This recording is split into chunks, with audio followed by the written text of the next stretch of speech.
fucking mask on. With wax coming through shit. Fog. Yeah. It's not that bad. For pennies and bullshit, or you're gonna be doing it on the business so you could like take care of the bills and pay for it. Bro, he looked like a box of crackers that ain't never been opened, bro. Like he looked like one. We back, man. Man, what's up? Happy Tuesday. Happy fucking Tuesday, man. Cold as a motherfucker outside, it's freeze. I was just telling him, I was like, I hope this is the last little Arctic blast that we get, but I know it won't be. Nah. Fuck this. But you know, so crazy. So tomorrow gets a little warmer, but by Thursday, Friday, it's supposed to be like 59, 60 degrees. Come on, that's man. Good. That's cool. I know, but I'm like, this weather has no. It's New Mexico, whatever. bro. It's that New Mexico. That's so crazy. I saw that it was snowing in Vegas. That's some crazy shit, right? Yeah. When it does that, when it snows in Vegas, you know it's some crazy shit going on. Shit, man. How was your weekend? Oh, you're with me this weekend. Shit. Same, my weekend was like yours. What the fuck? I'm so you. Damn. I had TT over. We had a family. It was a cool little vibe, man. We had a family thing. I had my family over. So that's so funny. I was gonna say which one. Six got different families. No, it was a big thing for me and for you because I was just talking about this. This is the first time that I brought Tasia over. Yes. Well, actually, one of the only places I've ever brought her during this whole Rona shit. Yeah, exactly. So, you know, it was cool. She had fun, man. You saw her. She was comfortable. Everybody. It was good. It was a good night, man. It was a good deal. Watch the fight. Mm-hmm. Shit. Watch that bullshit. You know, so crazy. What's up? We must have got faded Friday night because we didn't have one drink Saturday night. Well, here's my rule. Well, here's my thing. When I have TT, I don't. Yeah, sip. Exactly. But even it wasn't. But even I think Sixx was wasted more than you were. But even if Friday. Even if I was tore down Friday. No, we all were. I can't. I can tell when Sixx is, but I can't tell. Yeah, I can hold my shit in. It's that delayed. Oh, we gotta. Speaking of, man, where's the breathalyzer shit? Did it come in? Oh no, it comes in on Thursday. Yeah, okay. Back or Thursday. Okay, so we're gonna do it Friday. Should we do it Friday? Yeah. Okay, so we'll do. Yeah. So everybody knows what he's talking about. We have our little breathalyzer coming in. We're gonna set up our little shot station, and we're gonna see who can handle liquor the longest without being legally drunk. Legally drunk. We'll do shots. 0. We'll figure out. We'll do like a shot and a beer, or we'll figure out a combination. Wait, I said that wrong. 0.08. 0.08. Not 0.8. It's 0.08. But you know what we'll do is we'll make like normal drinks. Because one of these drinks will probably put us over 0.0. I don't think so. I think we're so immune to this shit. But you know what's cool is if we do normal shots, normal mixed drinks, it'll show how much we could really probably fucking drink. Okay, there we go. That's the point for me. Because we about 4 shots deep in these red cups every night. So before we get into our topic of the night, the topic of the night it's morbid, man. It's very. We're going to talk about Kobe. We're going to talk about, and I knew you were going to want to talk about it because it was a year. Yes, you see me, man. I figured, fuck it, let's Kobe talk Rowe. about death. And you know, so crazy, a year already, dog. Like it's so crazy. Like what. It went by super fast. Went super fast. You know, super. It has, but it was the longest, shortest. It was craziest, funnest, horriblest, best year ever. Well, you know what? Everything in one. It's one of the first years that I can remember in a long time that I could tell you what I was doing on a specific day. Yeah, you know how crazy. Yeah, I was hanging out with Stu. Right, and he was like, "Fucking Kobe died," and I was like, "Lying motherfucker, dude! Stop playing." Yeah. And I looked, dude, and sure enough, there was smoke on the hill. Like, what the fuck? I'm gonna tell you, this is how crazy. You don't remember this, do you? Remember the night before? Yeah, it was because the leap year. It was Sunday when he died, and it was Saturday night that we had something going on, right? No, Saturday night me and you went to fucking the Downs. Remember? Oh, they had the little. Yes, we went to the Downs. That's right. And we was like, "Fuck it, man. Well, let's just go." Because remember, you wasn't doing shit at the club that night, or you let it go. Whatever was happening, we didn't have an event. In other words, and I was like, "Fuck, let's go do something different." So I was sipping, as we usually do, and so the next day I'm laying there and. You know, TMZ it breaks the like shit. At 12, right? Yeah. TMZ breaks the shit first. Always. Oh. They said they didn't even do how they usually do. How they say they didn't know that Kobe was on. They weren't completely. It was still kind of skipped. They just knew it was his copter, right? Yeah, or who was all on there. His copter, right? That's how they first broke it. Kobe Bryant's helicopter goes down, but then shit, I want to say not even 30 minutes later. Oh, they knew exactly who. They knew exactly who was on there. Yep. And I was like, what? Like I thought. I had to check. You know how some people make those fake ass reports. Yeah. Well, that's TMZ, what it was too. Shit. Yeah. TMZ being above CNN, Fox. If TMZ says you dead, yeah, you did. The only time that hasn't happened is when what's her name from that '70s show died. They announced that she died. And then her husband. What's her name? Tawny something. Oh yeah. The chick that with the huge tits. Yeah. Yeah. The one that really blew me away with TMZ was Michael Jackson, because that's when I was like, they fucked up if they reporting this shit. Because remember, nobody else for the longest, like for hours, they wouldn't say nothing. Yeah.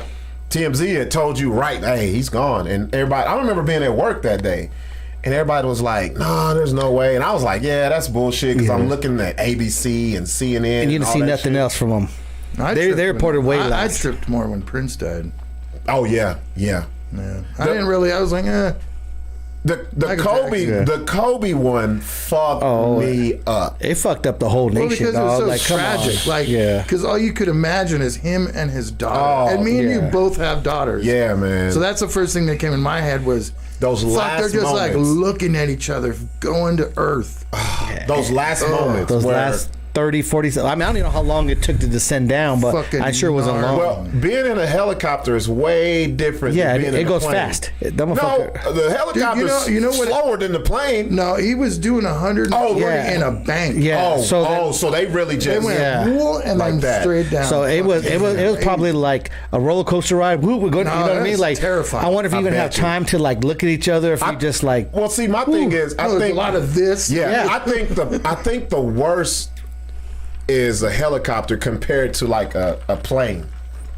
Yeah, because you've only got a little hole to look out of. Yeah. Where at a helicopter you can see fucking windows, bro. Like 306. Then in a plane, bro. you're gonna have time. You can make phone calls, call people. You know, what's even more fucked up? There were really 9 can. other people on that plane that died. Mm-hmm.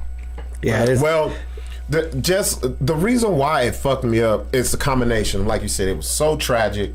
So just out of the blue, and then just because I'm a huge Laker fan. Oh yeah, he's an icon to anybody as a fan. Yeah, I'm a huge Kobe fan because it's like we were the same age. Because his birthday is like what, a week before mine. Yeah, I remember when he got drafted in '96. Because I graduated high school and was in the military. It's like you grew up. Like, it was you grew up with him as a fan, as a fan, as all that, and of course you're a Laker man. So like, and then you could see like. I saw Kobe play 4 times. Should have been 5, but the last time he didn't play.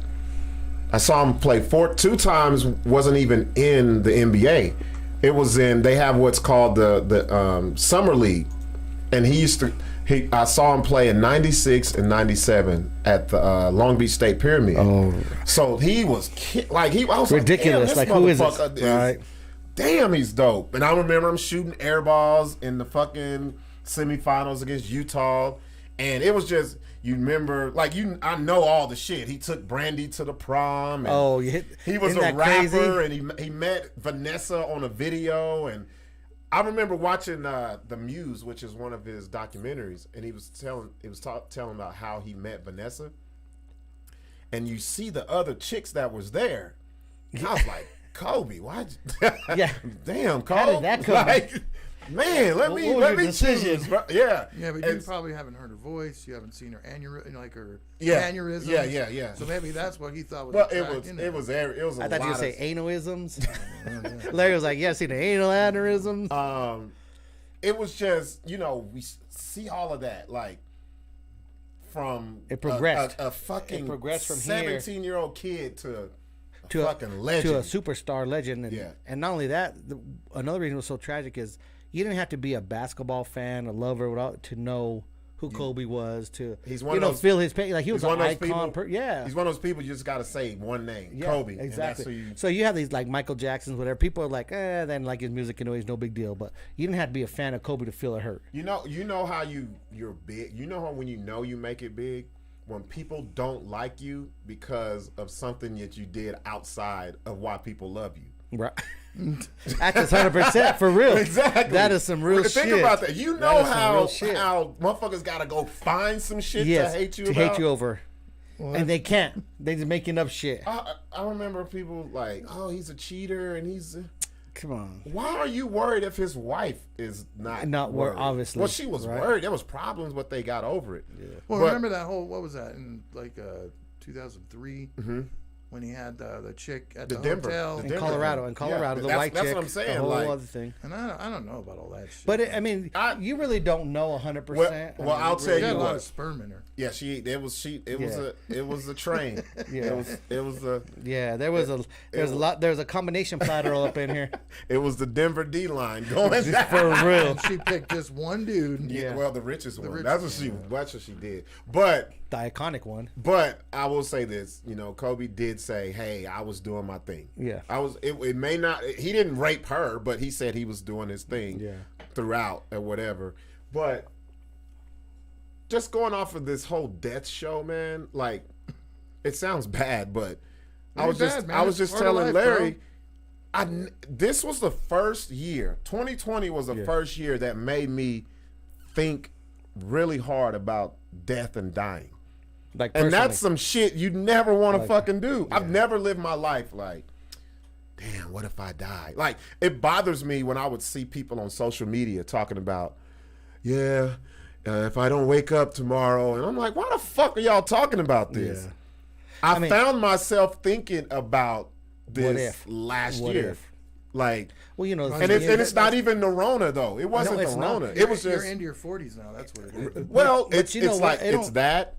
Age really don't even have to do with it now. Kind of, because that's when you start getting the no, you do, but I mean, the thing is it happens at any age now. Like people having heart attacks. An age has before we were always thought growing up, oh, you have to be 60, 70 to have a heart attack, and now you don't. People are young. When I was 20, dude, I thought my age right now was fucking old. Yeah, that's right. 40, 45. Yeah, I don't feel 50. Well, because I knew people that didn't live to this age. Yeah. And, dude, I got tons of people. So many, and then you just have that memory of them being that young in your head. Yeah. You can never see them past being that age. But back then, when you're in your teenage, early 20s, 45, 50 seem old as fuck. You're like, damn, he was old. Did you guys have when you were in high school? Did you have some classmates die in high school? I've had a couple. We had a couple. But no close friends. And so that's the reason why I was bringing this up, because here's another reason why I never thought about death. Like, I've had family members pass. My grandmother passed away. I was close to her, but at the time that she died, I was living here and she was in California. Yeah. We would talk on the phone, but it wasn't like I was close. I saw my grandma all the time. It was just, once I was an adult, it was a different type of, there's my grandma over there. You know what I mean? Yeah. So when she passed, yes, it hurt, but it wasn't like the hurt if she would have passed if I was a kid. Yeah. See what I mean? Right. I had a nephew. Well, he wasn't my nephew. He was my cousin, but I called him my nephew, who committed, well, I'm not going to say this, but they said he committed suicide. How? Hanging. Hung himself in a cemetery, in the back of a cemetery, and didn't find him for months. Wow. Jesus. I had another, not a friend, but my daughter's friend, who was, I think he was Samoan, but black in color.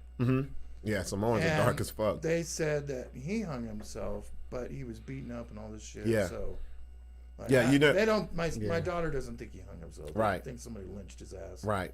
And see, and where he was in East Texas at a cemetery. He was up in Washington. But the cemetery was like less than the block from his crib, but he had a lot of stuff going on. For months they didn't find out. Because of the fucking woods and all this other shit. Damn, so crazy.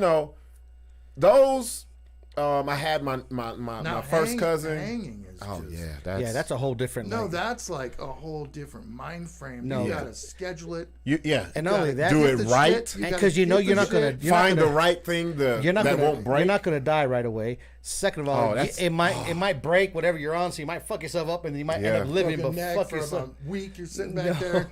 And then it's gonna be a slow I mean, gasping for air, fucking. Then you having second thoughts. Maybe I shouldn't. Shout out to Southwest Insane. He says, I lost my big brother when he was 24 years old.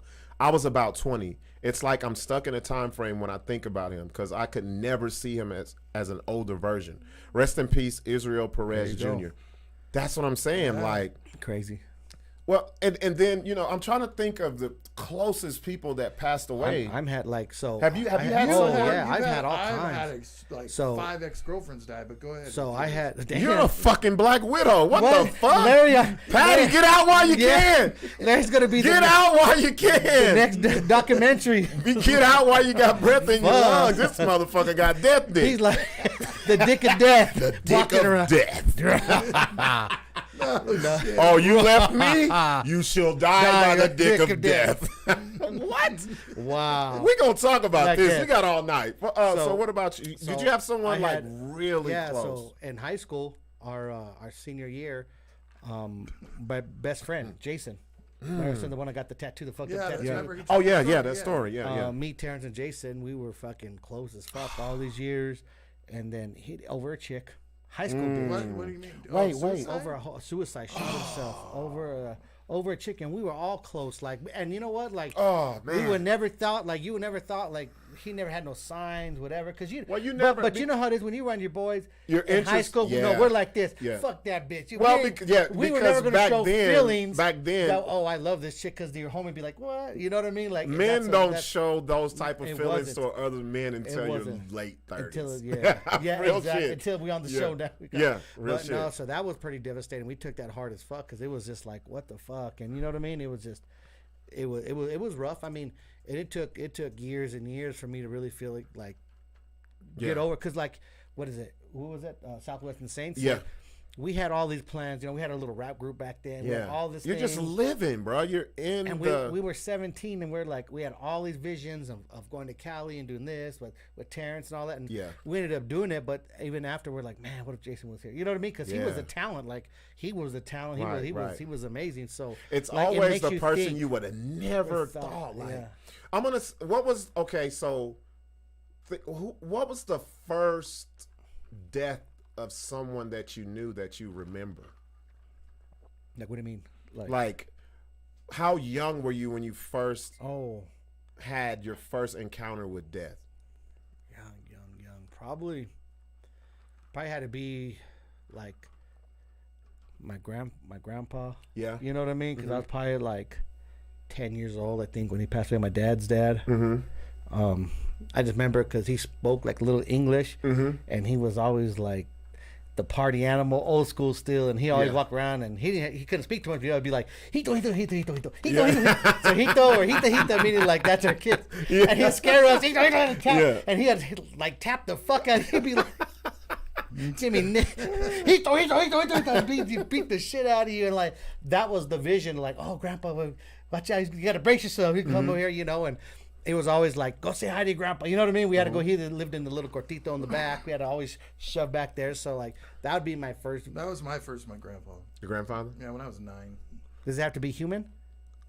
Well, besides your fucking pig. No. Besides Wilbur the pig that you assassinated. Besides Wilbur that I cut his throat and ate him. Yeah. I'm trying to think. The first death that I can remember. Okay, we had moved from Cali to Texas. And in the neighborhood that we lived in, all the kids were like, we were really close knit.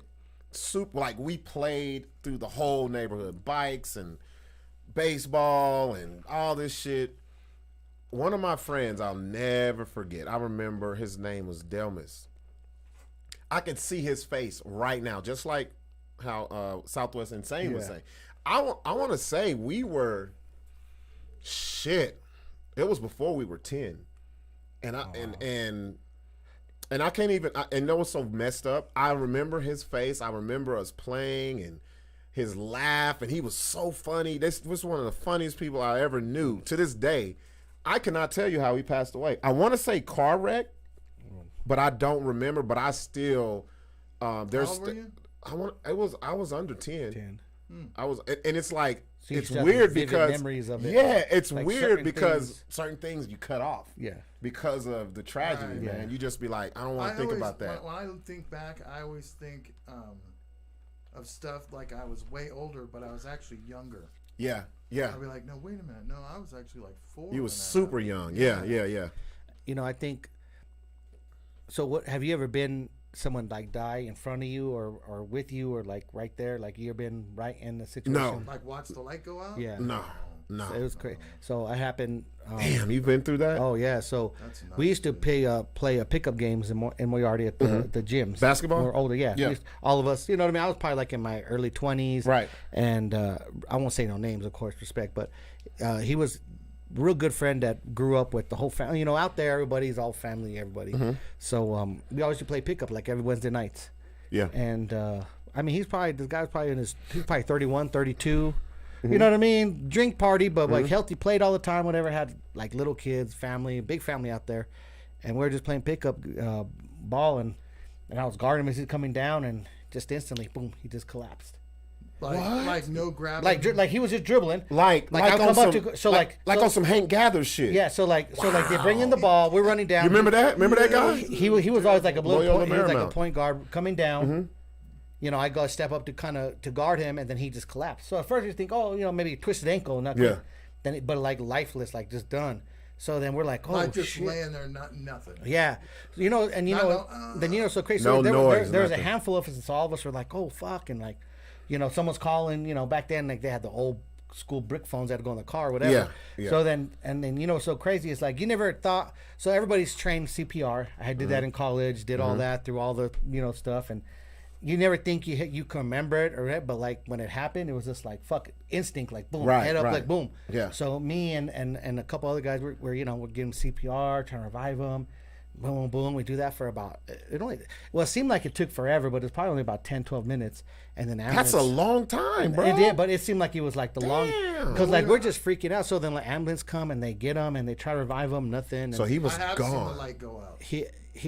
And his eyes were just rolled back, and he was there for about 3 or 4 minutes, and we're trying to work on him like mouth to mouth, and like on top of your adrenaline going crazy, and then like it's a friend, and you know what I mean? Everything was just like crazy, and then, I mean, it was just like, and then so they come, the ambulance come, they take him out, and then and of course we were like, what the fuck happened, whatever. Yeah. And they take him out, so we're just all left there like, what the fuck? You know what I mean? Bro. Like that fast. He was playing basketball 1 minute, the next minute gone. Didn't even make it to the hospital, and he had a heart attack out the blue. Just. I have seen the light go out. How was that? When was this? Grams, the dude that died at the place. What happened? When was this? This was towards the end. I'm surprised you didn't hear about it. It was I probably did hear about it. Just don't remember. Huge fight breaks out. Oh fuck! I remember this. Huge fight breaks out, and it's 2 huge dudes, and I think it was 2 huge dudes, like big fuckers, like I don't know, probably 6'5". Holy 300 shit! Pounds, Damn. right? And the fight breaks out. You know, it's like 4 bouncers on those 2 guys trying to get them out the door. And I was like, at that point, they were acting like dicks to me. Yeah. Because at first I was the lead bouncer. And then this guy Ed started working there, and I guess because he worked there before, they made him the lead or some shit. So I was like fucking done with the place. And I was at the exit door. Anybody that's done with the place is at the exit door. The one black dude. I still can't remember that guy's name, dude. 1 foot in, 1 foot out. Right? So this fight breaks out. Like, I don't give a shit. Like, shit's flying everywhere. So I'm just picking it up, putting it in my pockets, like pills and keys and all kinds of crap. They get them outside, and 4 of them are on top. And I'm like, I don't want any involvement. They've got 4 dudes over there. There's no reason for me to be over there. I was just doing crowd control. Like backing people away, that kind of shit. Fucking people with their cameras. Like, don't film, all that shit. But, they can film anyway. There's nothing I could do about it. Yeah, exactly. Right. So they're on them and shit. And fucking one of the bouncers, I'm not going to say no names, came over to me. Because a lot of people know who it is. Right. Came over to me and was like, hey, man, handed me a bunch of pills. I'm like, hold on to these. I was like, all right. And he's all... I go, dude, I don't think that guy's doing good. And the dude's all, no, man, he's fine. He's just playing around. I go, no, dude, he's fucked up. Like, game over for him, bro. Like, because they were fucking pumping his chest and shit. Because the last things I heard him saying was, I can't breathe, I can't breathe. Damn. That's crazy. Before you know it, fucking he was gone. Gone. They pumped on him for like 20 minutes, dude. See? Over. Family screaming on the ground. Yeah. Fucking right. It was right there in the front door, right there where it was at. Door, and the family's going crazy and shit. And then the cops brought us all in. Like, they fucking like put cuffs on me. No shit. My pockets, like, whose fucking pills are these? I was like, hey, look, man, I was just picking shit up the ground. You can see there's different people's keys in my pocket. Yeah. I go, I don't know who they are. I don't know who's this is. So he had them all fucking. Larry's just like, Larry ain't no snitch. Larry ain't no snitch, goddamn it. I give you that, motherfucker. I know fucking snitch, dude. You know. So they handcuffed all the bouncers, put us in separate cop cars, and we sat there for 3 hours. Holy shit, man. And then the main guy that basically stepped on the back of his neck style, he got put in a white suit. Yeah. Done dizzled. Fuck, man. Then we all got sent down to the. You went to the substation? And they interviewed us and shit. And I told them, I said, look, man, I was just doing crowd control, dude. I didn't. You guys had cameras and everything, though, right? Yeah. So, I mean, they're all grainy and fucking stupid. Old school. Yeah. But wasn't high pristine CCTV. Man, I was there one time when fucking I was outside. And a fight breaks out by the door, and a dude falls to the ground, and I'm sitting there staring at it because I was working the door at the time. I'm sitting there looking at it, and this guy comes up with a gun and fucking points it at the dude's head, and for some reason he got jolted, like moved and missed, hit the fucking ground, ricocheted, and hit some bitch in the fucking leg. I was like, here y'all go, want these fucking clubs back open? Right. Goddamn. I was like, what the fuck? I was tripping that night. I was like, dude, you were almost murdered, dude. Jeez. Luckily, like the dude, man, thanks for tripping or not. Stumbling. That was almost like there's that crazy one. It's funny, but it's not. Like, it's fucked up. But what's up? You guys didn't have anybody die at your club. Yeah. Did you? If you had a club, the club. Now I know which one you're talking about. Look.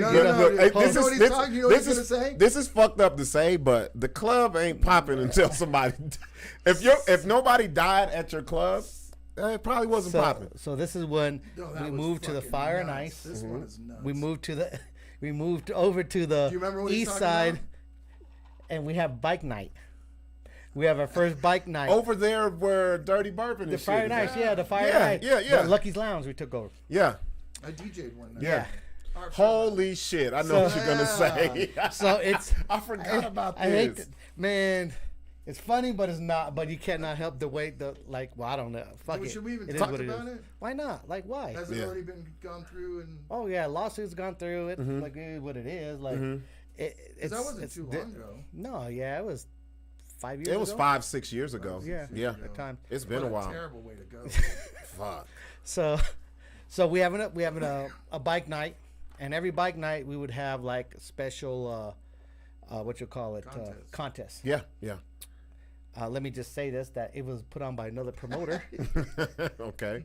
There you go. That rented out the club. There you go. Okay.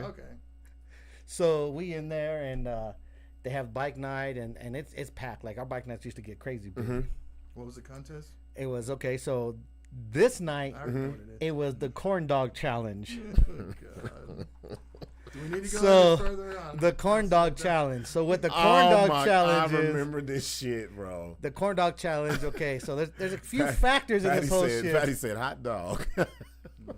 There's a few factors in this whole corn dog challenge shit that didn't make no sense.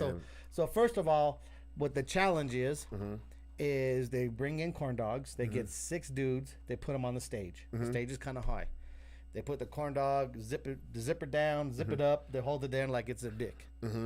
They get 5 random female bitches. Don't gotta be no one, just whatever, to come up who they want to go on the corn dog. I know he's a young with their hands ripped dude. When their hands behind their back. Was it a young ripped dude or just some dude? No, it was just a biker dude, whatever. Okay. So they put their hands behind the back, and it's like, okay, who could eat the corn dog all the way down and swallow it first is the winner. Yeah. Who could, in other words, who could deep throw and drop it back? Yeah, take the meat off the bone. Yeah, who could take the meat, the skin off the bone? Take the stick out? No, like off the stick. Off the stick. But you have to chew it, swallow it, whatever you got to do. Yeah. Okay. So you already see the scenario laid up.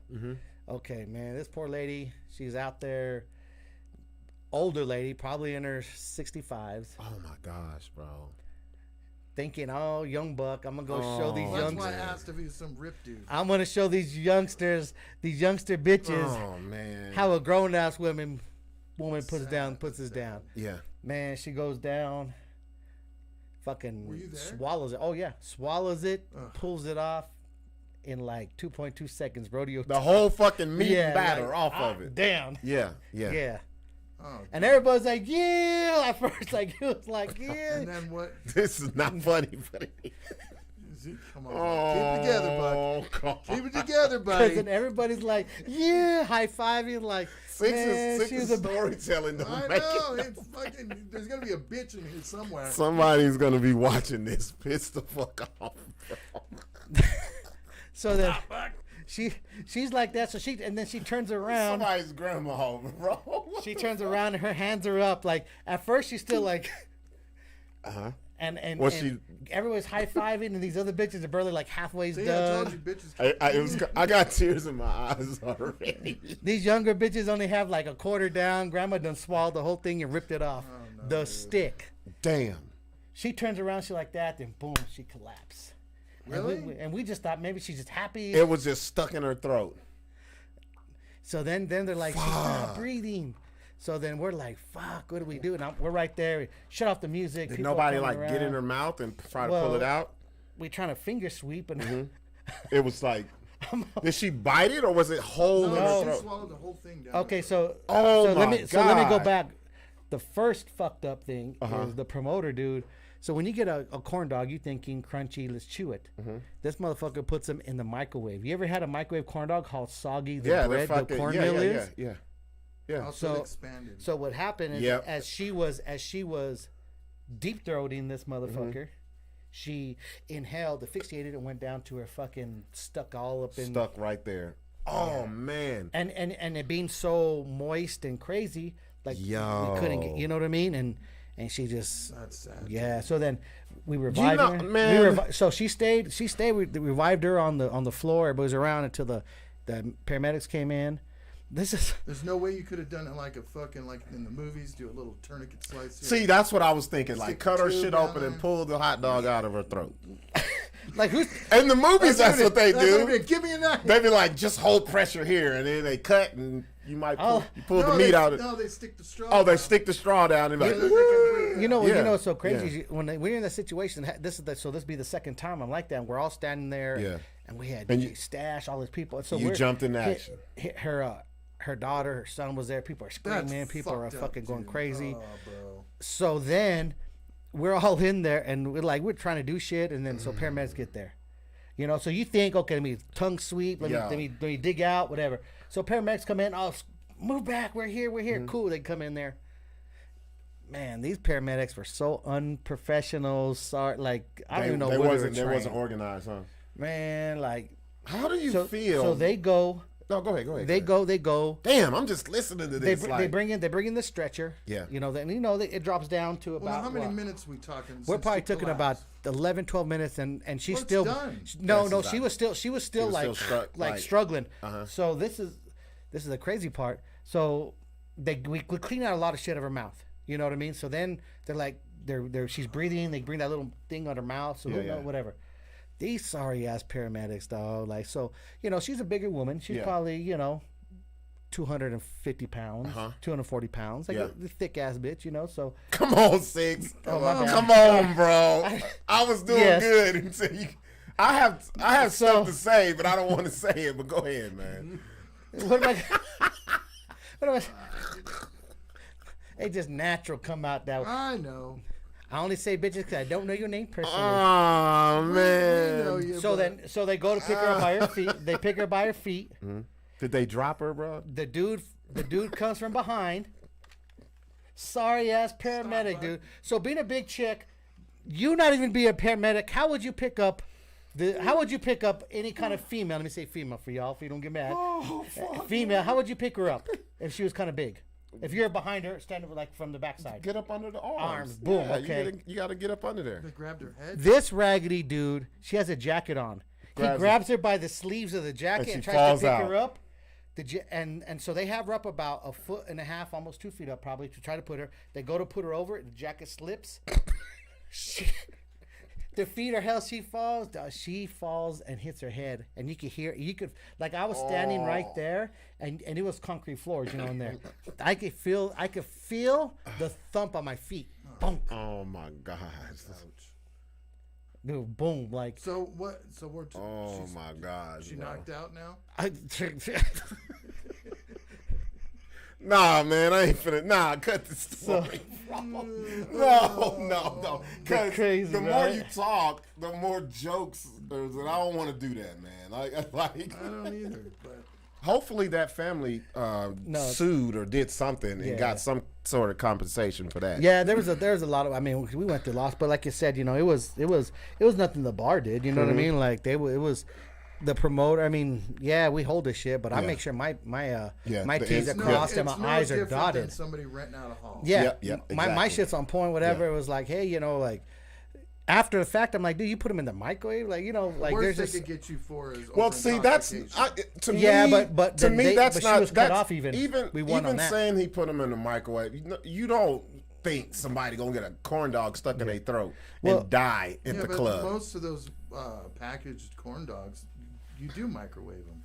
Yeah, with the little plastic on it. Yeah, with the little. That's how they are today. So anyway, so like, lawsuit. They try to go after everything. It is what I mean. It's unfortunate shit that happens. It's weird. Like I said, it's funny, but it's not because what's a freak? That sucks, man. Like, what do you put on your obituary? Like, what do you? How did the kids go and tell their dad? How did grandma? Mom was sucking corn dog off another's dick at the club. No, they say she choked on food. No. Asphyxiation. Hey, there was video. That's what they say. Video went everywhere on it. Oh, that's lovely. Southwest Insane says, in 94 was my first experience with death. My cousin passed away in a car accident. Then my uncle, then my grandpa in 96. Death was all around when I was a kid. My friend killed himself mid-school. God damn. Bro, that's a lot of death around. It's at a young age, man. Like, I remember... this guy, he was a star football running back on our team, and he was dating a girl who was like my sister's age, like 2 or 1 grade up under us, and car wreck, and she passed away the night of the prom. Like, I remember that shit. There's some curse here in Albuquerque. I think Patty knows who it is if she can chime in, but the Matadors or something where at least one person dies every senior year. Real shit? Well, I think that's a lot of places. Like, but I'm just thinking, like, I've never had, this is what, I'm not afraid of death, but like I said, I started thinking about this shit last year. You're not afraid of it if it happens quick. No, well, no, here's my thing about death. Have people in my... that I know passed away? Yes. But as someone like super close passed away? No. That's the scary shit because to me, I'm not afraid of death. Yeah.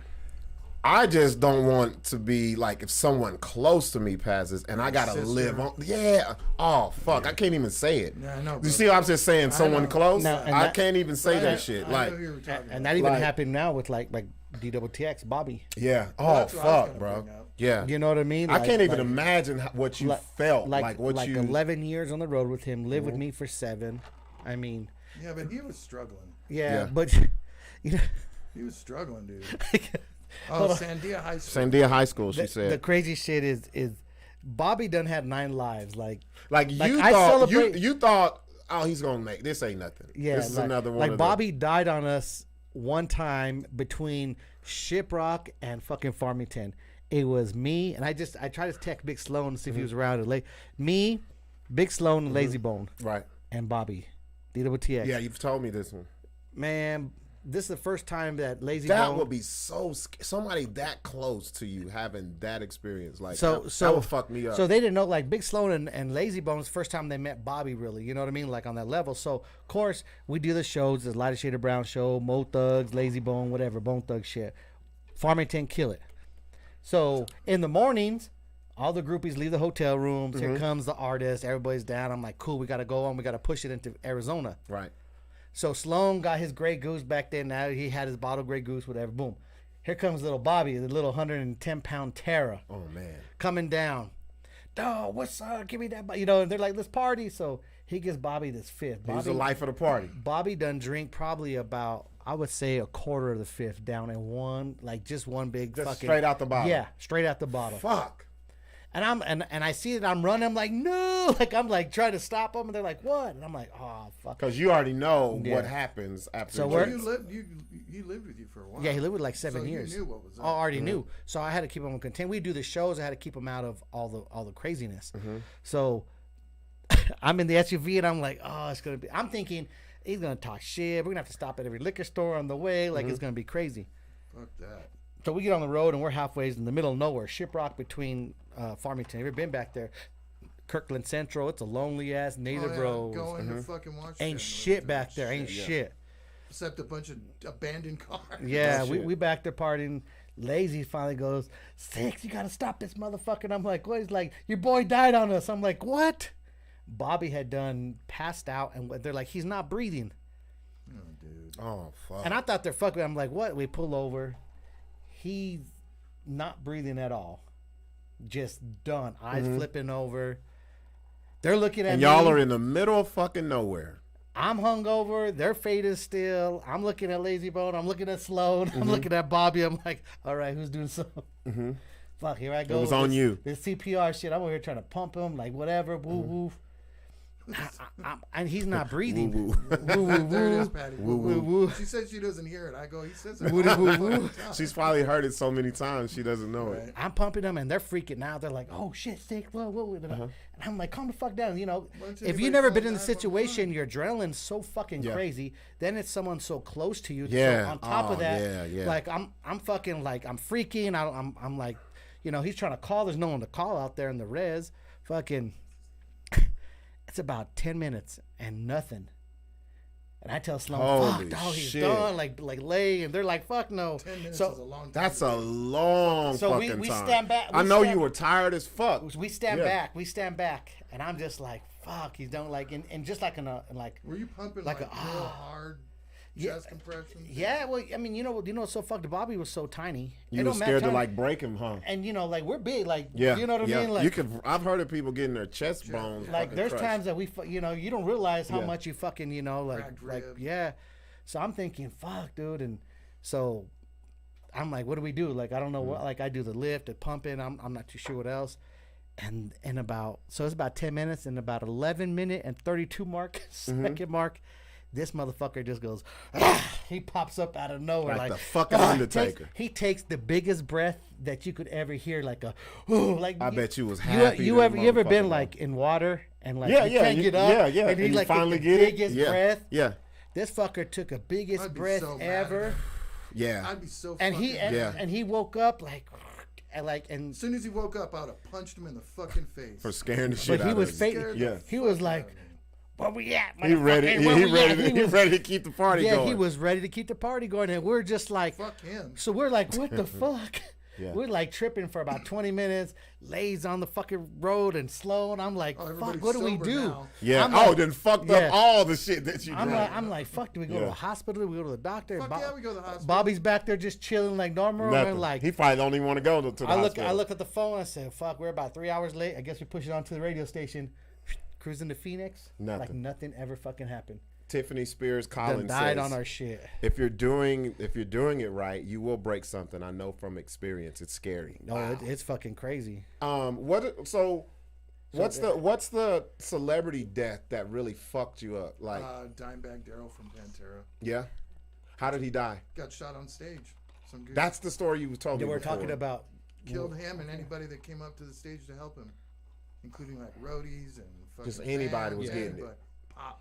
So was the dude mental or what? Yeah, he said that Pantera was stealing his thoughts. Yeah, he was fucking crazy. Fucking schizophrenic fuck. So did you cry? No, I didn't cry. You didn't? You just felt it real. I was just like shocked, like I don't fucking believe somebody jumped on stage and shot him in the head 3 times. I put him in a headlock and pop. That's crazy. That's the most Pantera way to die. Yeah. On stage, like it feels that whole like that's the. But it wasn't in Pantera at the time. It was in a band called So this is after his Pantera days. Yeah. Man, I ain't gonna lie. When the Kobe shit fucked me up, I cried. I'm not even gonna lie to you. That shit fucked me up. Because Takaya wasn't with me. She was with her mom. She called me, and she goes, "Dad." She goes, "Dad, I know you're crying, huh?" And I'm thinking she's joking because she's like, no. It had been already announced, and I'm thinking she's joking because that's how my daughter is. She's like me, but she was serious. She was like, "Man," she's like, "I can't believe it." Like we just sat on the phone in silence. Yeah. So that was I can't think of any other celebrity that passed away and that really fucked me up, but that one did. Just because, like you said, the tragedy, the timing, and I'm thinking about the daughter. Because you're thinking about, bro. If it was just him, not that it'd be any better, but like it wouldn't be so tragic with like a daughter loss. And for the potential that she had, she was on her way to college. And then not only that, then you think about all the other kids. You know what I mean? It wasn't just them. Like it wasn't. I mean, it was about him, but it was about the whole situation. Like it was bad. I mean, it was bad for everybody that was on that motherfucker. Like, what about you, a celebrity that you didn't know? Oh, easy, Bobby. No, that you didn't know. Oh, Bobby? That you didn't know. That they died and you were like... You cried over Bobby, though, huh? Oh, well, that was your boy, though. That's different. Bobby, I want somebody Bobby was like a brother to me. Like, actually, it was sad to say he was closer than my brother because we were bonded. You know what I mean? We were on the road. Because of all the time that you guys spent. Well, you spent 7 years. Yeah, you know, like 12 on the road and 7 he lived with me. You know what I mean? Like, So was there one that you didn't know and you heard about and it like fucked you up?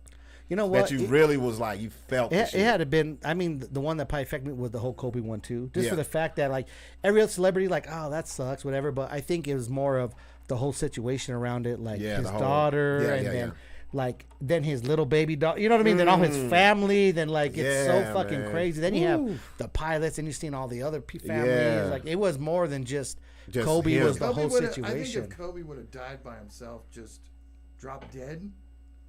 It wouldn't have been. It would have been bad. But it would have tragic. But not as you take that whole narrative, man. And it's not even a narrative. The whole reality of the shit, and you're just like, nah. Because like, daughter, I don't think if his daughter was associated with, I don't know.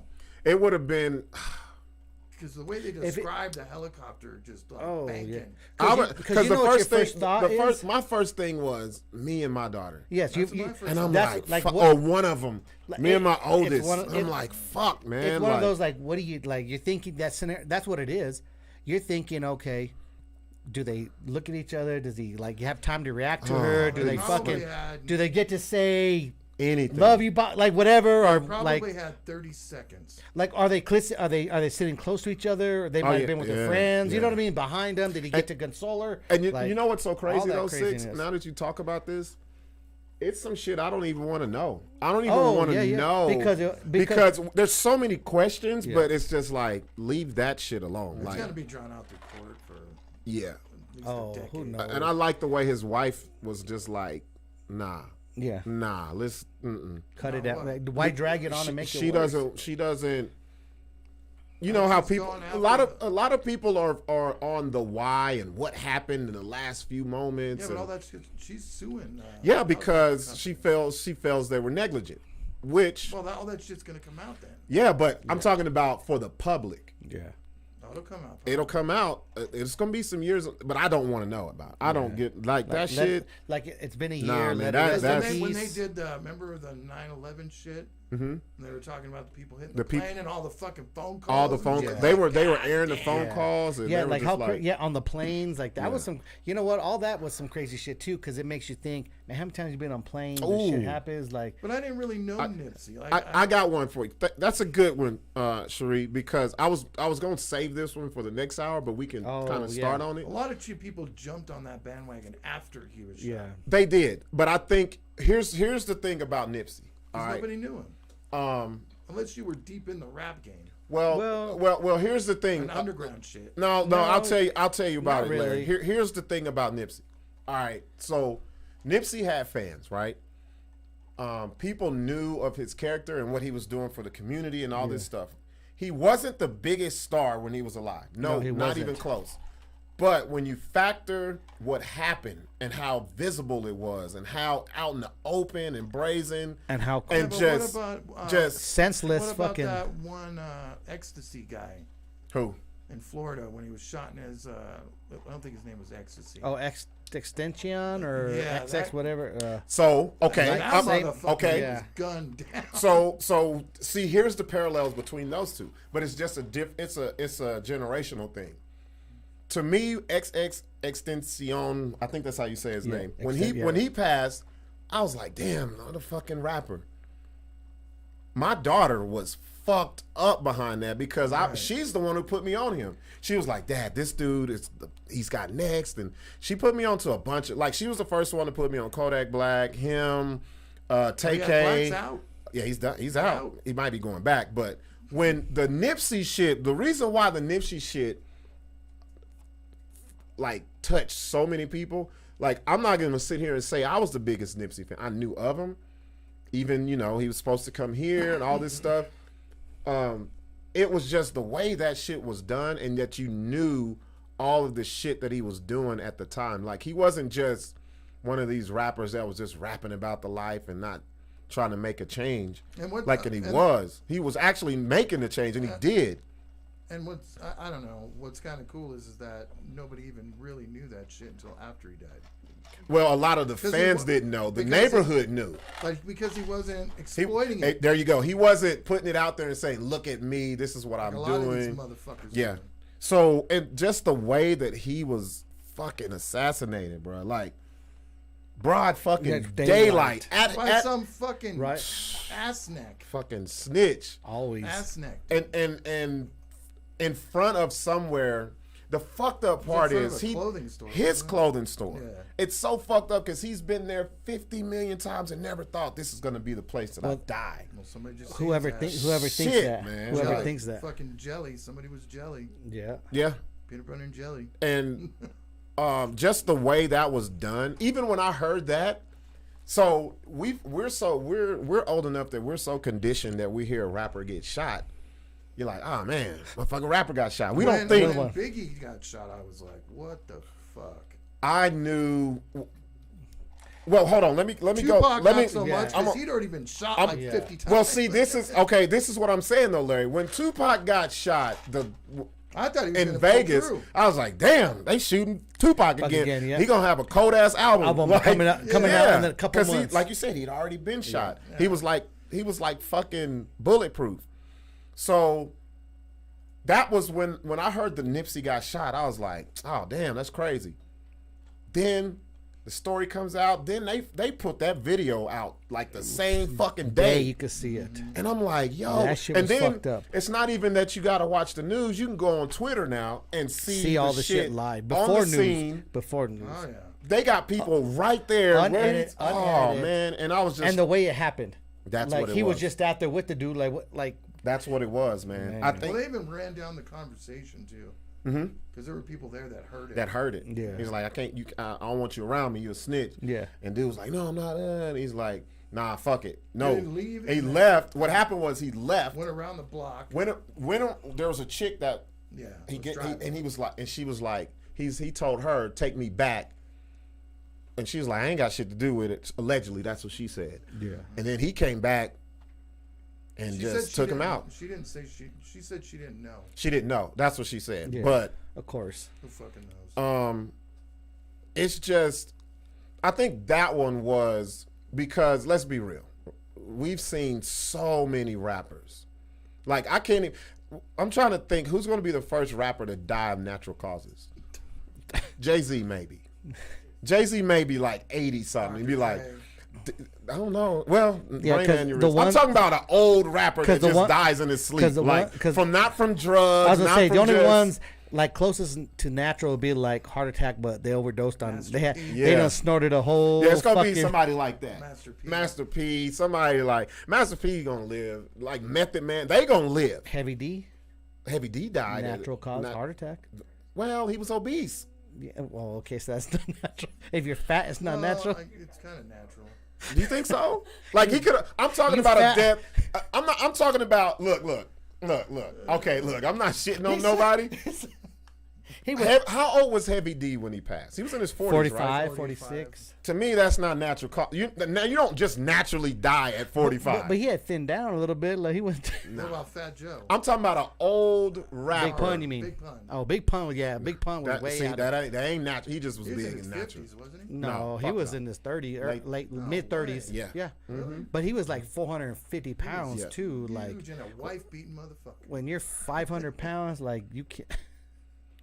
Larry, I hope when I die, don't let Larry do my obituary. He gonna name all the fucked up shit.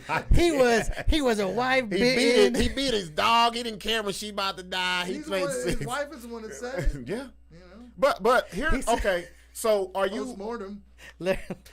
Cherie just said Pop Smoke. See that? She said for her that hurtful. Honestly, he had so much talent. I think it's a generational thing. Like how we don't give a fuck. Like me, I'm not gonna say we. I didn't give a fuck if someone's like, oh man, when Elvis died, I don't give a fuck about Elvis. Like that don't. My era. Yeah. That don't. You know what I'm saying? You know who hurt the first? I remember as a kid, the first celebrity death that I was sad about was Marvin Gaye. Another one that I got another one that. Who was that? Jeff Hanneman. Who was that? From the guitar player from Slayer. What happened to him? I don't know. Well, he's a fucking alcoholic, so his fucking. According to Sixx, that's natural causes. Natural causes. Well, originally he got bit by a spider and got some flesh in his shit. Got that fixed. So the alcohol helped him. Self-medicated, and he'd already been an alcoholic, so his fucking liver just couldn't take it. Self-medicated. I love that word. But after that, like Slayer, just their writing went down the shithole because he was the best. Al Green just named one that I remember where I was at when she passed. Oh, Aaliyah. yeah. Aaliyah. I was getting off work. No, actually, I was at work. I worked at the Port of Long Beach at Toyota Distribution. So I used to drive that lot and help the longshoremen. And I remember I used to always listen to the radio. Isn't that the one that died in the car accident? And No, she was in a plane. No, you're talking about Left Eye. Left Eye from TLC. Aaliyah died in the plane crash. Plane crash. From her video shoot, right? Yeah, from a video shoot. Come from like Bahamas or somewhere like that. You're talking about Left Eye. They went to burn down houses. See, y'all can't do. I'm not letting y'all do my obituary. My obituary be fucked up. It's left up to y'all. Buck was fucking on bitches. We didn't even like him. Hated all the comments that were fake. Hell yeah, but he was a good dude. But he was a solid brother. He was cool though. That's at the end. Cool. At the end, that's the only good shit you get. But he was straight. He's a solid brother. Left Eye. I just think. I know we're talking about like celebrity deaths because we were speaking about the Kobe one. What I want to do in the second hour, I want to make it more personal. Are you afraid of death? Ooh, we'll go there. Is it something that, because I want to go back to thinking about it. Like I said, 2020 was the first year I was alone in my thoughts thinking about what the fuck happens if I die? Because you know why? We had so many moments to have alone thoughts. Yeah. Oh, Patty just named a good one. That was fuck, I remember. Like, okay, if you ain't our age, y'all don't know about. It's so crazy because I watched this documentary with my daughter, and she was like, "What's this? What that shit was crazy." Patty said it's not a celebrity one, but the Challenger explosion. Yeah, that shit affected because everybody was watching that shit. And 9/11 fucked me. I was like, what? Oh yeah, 9/11. My mom called me up, dude. She's all, the world's fucking ending. Because you know, I remember that day too. I just got off. Because you know, what's so crazy about the Challenger. That was back when, when you were in school. And they'd bring the roll in the TV. They'd roll the TV. And you would watch. That was when Channel 1 had just started. Like, they would stop everything for us to watch the fucking space shuttle go up. Well, the reason why this one was so big for school age kids is because remember the teacher, the female teacher they that put was the teacher in there who wasn't an astronaut. That's what was so big. Every school in the nation was like, you remember that day, bro? Yeah, I do. I was in the library. They ruled it. They ruled in television. They brought in the TV on the. Remember the schools? And then it was silence. Like everybody was like. When the three things went off to the side, I was like, "Is that part of it?" Because you know what? Had you ever seen a Challenger or whatever take off? The first one. I don't remember none of that shit. But I remember that one, so I thought one landed here in New Mexico. No shit. Yeah. So when you get to the 3 parts, I was like, "Oh shit, they got the rockets coming off," and I thought that middle one was supposed to. And then I remember one of the teachers. I'll never forget. It was quiet, and one of the teachers says, "Oh my fucking God, I swear," and everybody was looking at her, and she starts crying, and then kids start getting hysterical. So at this point, I didn't know until the dude gets on TV and says. It was, I'll never forget who it was. It was Tom Brokaw. Tom Brokaw. Tom Brokaw was like, there's been a problem. And he has that voice to be like. He's got that deep, something fucked up voice. They had that documentary I watched. And I can't remember what it was on, but I've seen it in a couple documentaries. Like the 1960, 1970, 1981 documentaries. Have you seen those ones? Mm-mm. The older ones? Decades. No, yeah, the 80s, 90s. Yeah, they showed that shit, and it was like everybody was just sitting there staring up at the sky for like 30 seconds. After it was, they were just like, what the fuck? Well, because they had their shades on. Because a lot of people didn't know if is that part of it? Did it go up? Did some, you know what I mean? You don't know what was going on. And then to find out later, that they survived and hit the water down. And like they screaming, they got shot out. That blow me up. Yeah, don't let me hit the water. Screaming in my little chair. With my little helmet on. So before we go to break, I'm going to say a couple of these, and then just on the Challenger thing again. So that documentary, you need to watch this shit on Netflix. Which one? It's called The Challenger or whatever. It just shows the whole build up and the hype all the way to it. And it also shows that how it was fucked up. Many times about the gasket. There was like, you know what? But they don't want to pay attention. It was a little fucking gasket, bro. And there was it was the gasket. The O-ring thing or whatever the fuck it was. They were like, fuck it, it's cool. And they have like all this paperwork where the engineers was like, this shit's fucked up. But they're like, fuck it, let's do it.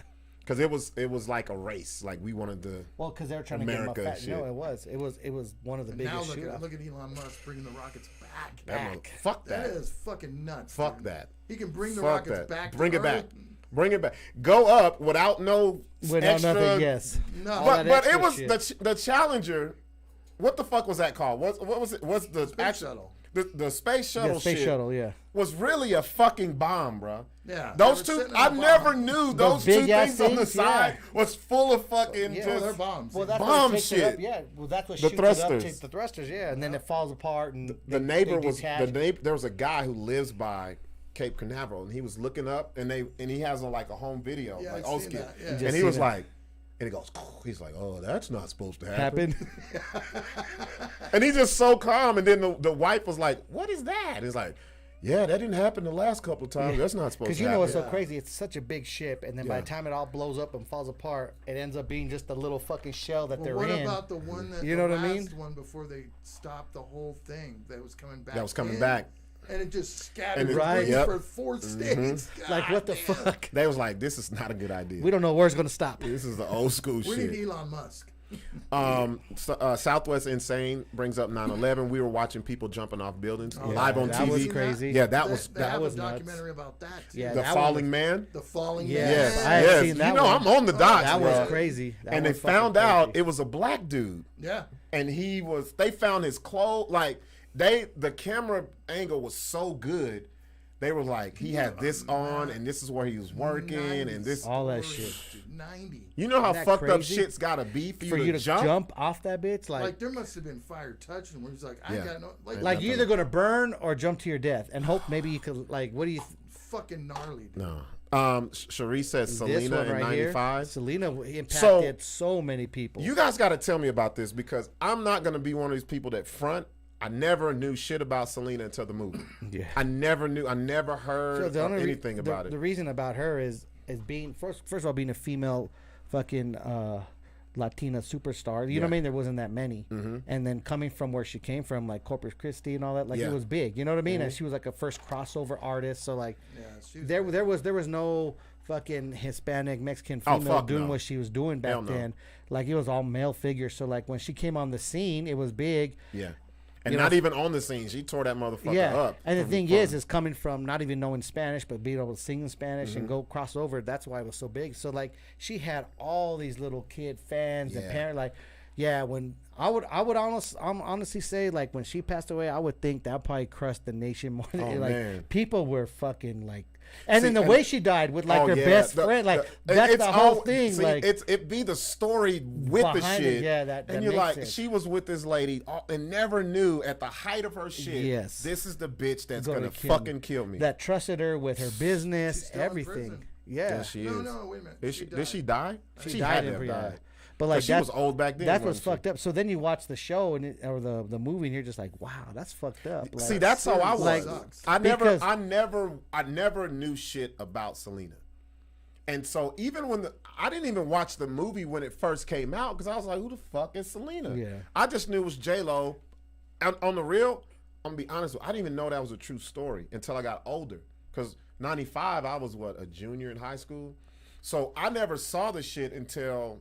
I never saw Selena till like early 2000s. Yeah, the movie didn't come out and I didn't, for a while after that. No. When did the movie come out?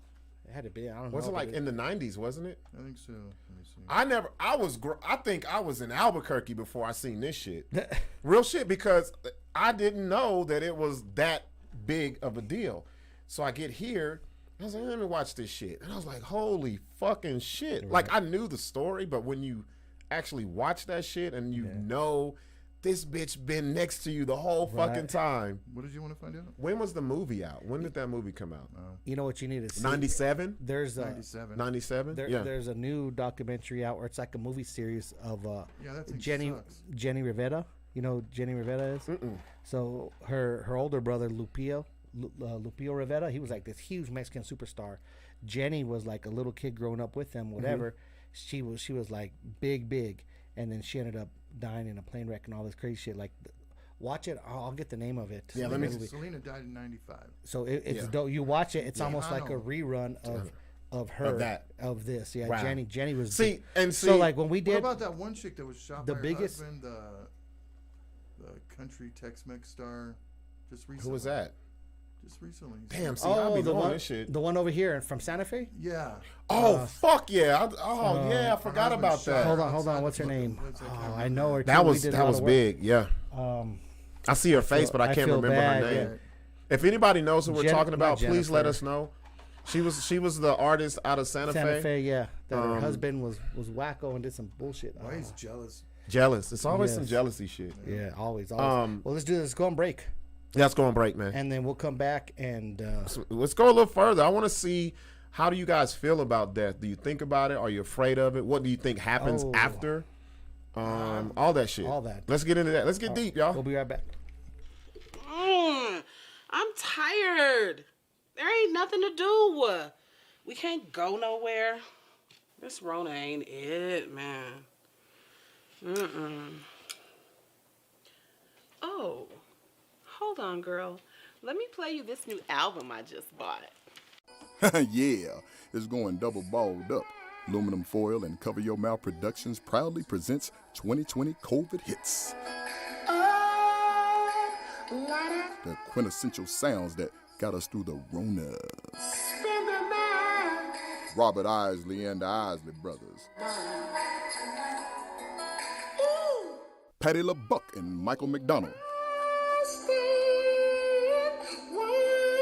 Damn, I should have thought of this shit. The sultry sounds of Buck Rawls and much, much more. You'll never find. Yes, you get 5011 of the only coronavirus ballads and hits ever recorded. The ones who protect you. Not sold in any store, bodega, swap meet, flea market, trunk, or outlet. This exclusive internet offer is available only here and only now. Eggshells, if they ain't 6 feet away, told me that I got. You get Mary J. Buck.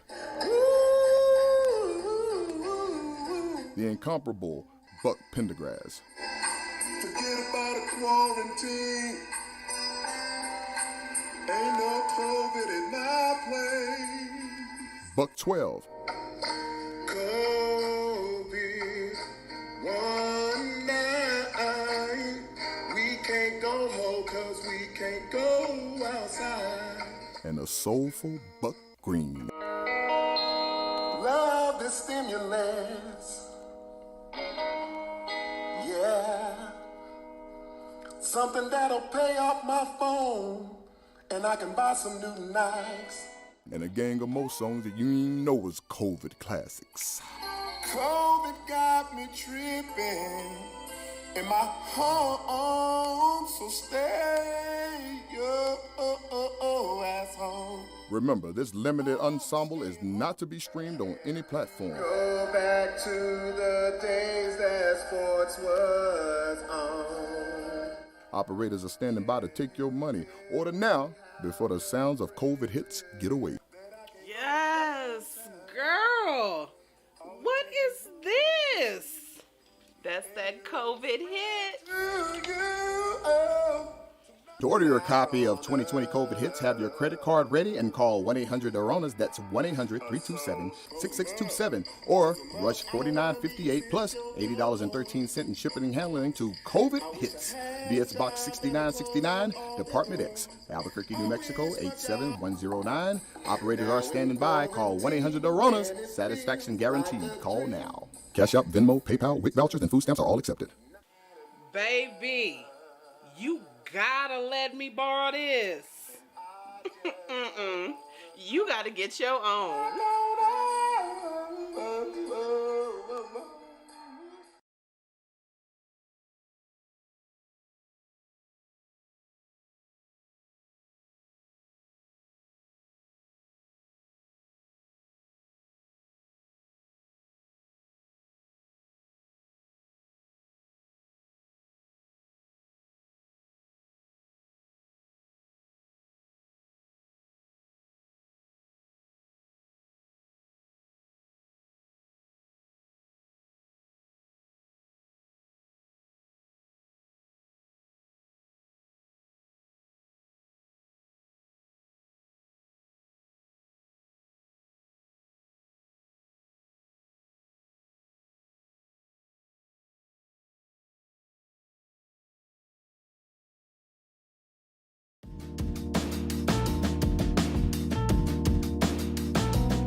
All right, we back, y'all.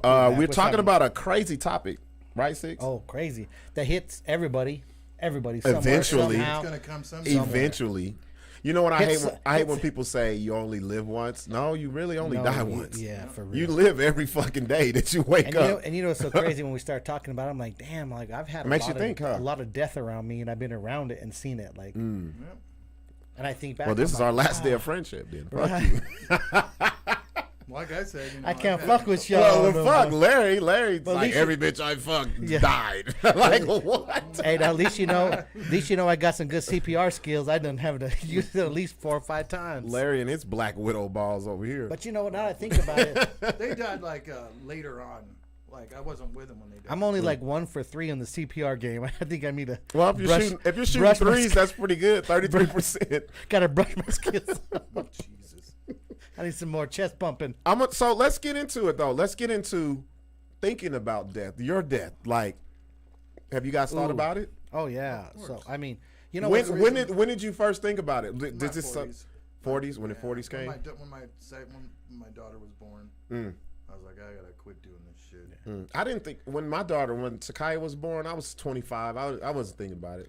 I just knew I had to live better. Not when you're 25, you don't think about it. When you're older and have a kid like you. Yeah, I'm telling y'all, last year was the first time I really sat down and was like, yo, what the fuck? Like, yeah, because you could die. Man, especially seeing all the way people that we've seen just suddenly go. Mine probably had to been in the last 3 years when, Bobby passed away, and then a week later Joe D passed away. Oh, fuck, bro. And Joe D was another one that was big, and I want to bring it up. The singer? No, Joe D from out here. He was Albuquerque fucking legend. Yeah, like Joe D. Me and Joe Davis. We did so much shit together for years and years, and it's kind of hard because you know what's crazy is I had the whole little flip tours put together. The funeral, and we did 3 dates, and then I had to leave because the funeral for Bobby was on that Saturday, so I went to Fresno, and I sent Symes, Joe D, Josh, everybody to Espanola, to Sade, the club out there, and that's where that was the last. Shout night. out to Santa Fe. That was the night where, you know what I mean. So like it was hard because it felt like, man, they went on the show that I had. I couldn't be. You know what I mean? That's what happened. There was so much booking Nipsey too. Yeah, well, he was already booked. Yeah, that show was already happening. Yeah, no, this was years ago. This was like 4 years ago now. So it was all the part of. See, that's what happens when someone close to you passes away. And it was you try to think of what you could have done. Yeah, it was. You take ownership. It was two back to back. So then that's when I was like, man, I got to get my shit in order. Like for me, it was like, man, like what, like because I have and so Joe much, was young. Yeah, man. Joe was young. You know, and you know what hit me more is how many times have I natural or just no? It was on a car crash in Brokeback. We'll leave it at that. You know what I mean? Yeah, car wreck. Leave it at that. So like I think about how many times I've been on the road, numerous of times, late at night, tired, driving, sleepy, tired, hungover, drunk, whatever, and close misses, and like you know what I mean, and just hitting the side of the road. You tired has been the worst. Tired for me. When you hear that, and you're like, well, you know, and not only that, like so, there's times that we have 10 dates we're doing, and we got to get up and we drive to the next city. Couple hours of sleep. All the artists are sleeping. I'm driving. I got a driver. We all take turns because, like, you know, we can't let the driver just drive. And there are times like not only me, like I got all these people in my control. Like think about it. If I'm driving the SUV and I got 8 of us in there, 6 of us, whatever, like you're responsible. One mistake what I do could cause grief to all of us. You know what I mean? It's a trickle effect. So like little things that you don't really think for that shit. That you don't think about. So or when it's that just happens, it's that shit that's be on your brain. Yeah. Like well, you don't think. You know. So when that happened, I was like, man, like so I was like more. Well, let me get my shit in order because I got shit everywhere. I got businesses. I got money. I got this here. Like so, I'm like, okay, if I was to die today. My shit will still be everywhere. And for the last 4 years, we were just having this talk with Larry a while ago. I was talking to Larry. I was like, now for the last 4 years, I've been saying I need to go and get my safe deposit box and get either my pops, my brother, then my son, like 3 people on it. Need to get my life insurance shit done, all that shit. Like for real. I've done for that is my Facebook shit. Yeah, Larry said, and then so I'm telling Larry all this shit, and Larry's like, yeah. Larry goes, yeah. All I did was sign my Facebook over to someone when I die. And I'm like, what? You can do that? Patty takes it over. And I was like, you can do that? He's like, yeah, there's what'd you call it? A condolence page? No, it's called a post-mortem. Yeah. No shit on Facebook? That's what I said. I'm like, man, I got to pass this shit over to Buck.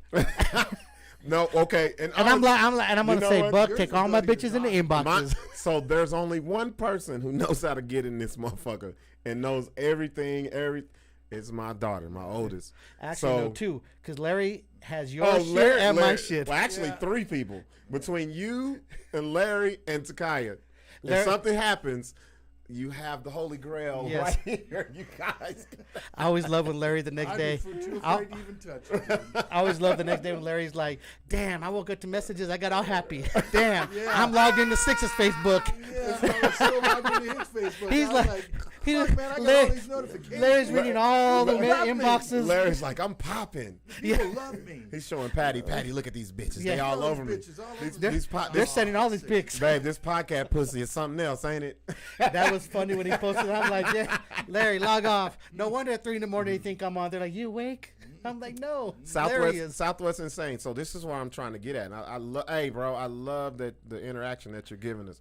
He says, I'm more scared of other people dying than I am of me. That's how I feel. Yeah. After my brother died, I didn't want to get close to anyone, not even my girlfriend, because I didn't want to feel that pain again. Bro, you know what's so deep about what he just said? Some people don't understand that.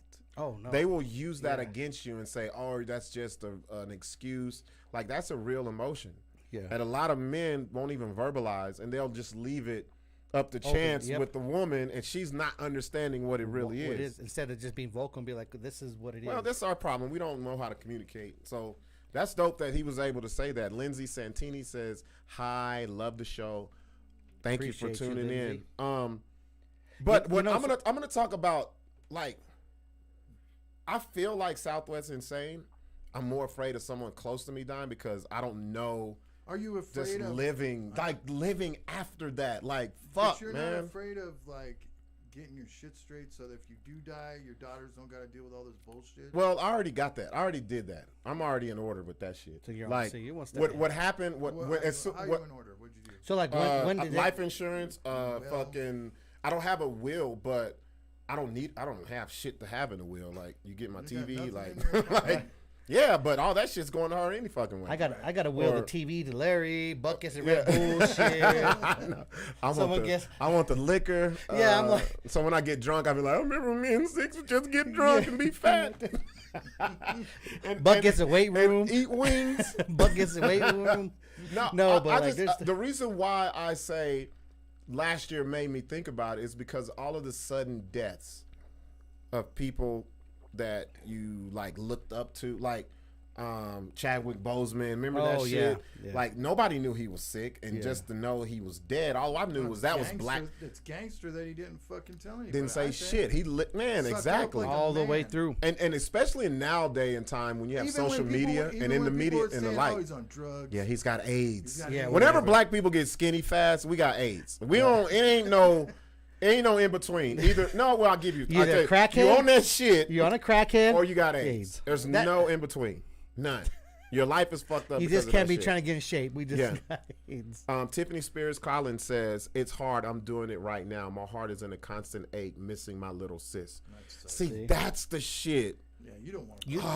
And you know, and what you know what I would do though, because I would suppress that pain by diving into this comedy, covering it up or whatever you can. Yeah, I would dive so fucking deep where I'll pile on so much shit where I wouldn't want to feel that. But see, it's so crazy because I've been there, and anybody that's lost someone like a sis or someone that's close, a brother, a dad, a mom, and so many people, like, you do that. Yeah. But like, there's times that it's just overwhelming. It really is. There's times now, and you know what's so crazy? After 5 years of Bobby being gone and like him here and still having like some of his items here and shit. Oh man, bro. The only in the last 2 months since jail has came and did the whole Kumadera shit, and I asked her to do my house and bless it and do the whole fucking sage, and like, because I always told you there's always something here. You was like, bro, it's something. And you've heard the stories when I've gotten, like, you know what I mean, when we're on some more personal stuff. So in the last probably been 3 months has been done. Like, after she did that, it was the first time I felt really at ease, and I felt like it was like a calming, not that it was a bad vibe, and I knew Bobby was like, presence was here, but it was just like a calming where I know, like, I felt more at peace. Like, I felt more at peace. Where you're like, I can come to terms with this now. Because I could hear Bobby, because he knew, Bobby foreseen his death. He knew he was going to die. Man. And he always said, like this is what I want. Like don't trip. Like don't like this is what I meant to be. You know what I mean? That's what he said. But but that's the part though that you may be, but it'd be the people that love you. That's so not. so it was like it was hard for me to really understand that until she came, and then like I read that prayer, and then I forgot what was that prayer thing, and there was something else that popped up like that same day with the same prayer shit. Remember? I can't remember yeah. It was Johnny K. Remember? Oh, that's what it was. It was the psychic medium. So she brought that up with the whole thing. In-house, not our psychic medium. Yeah.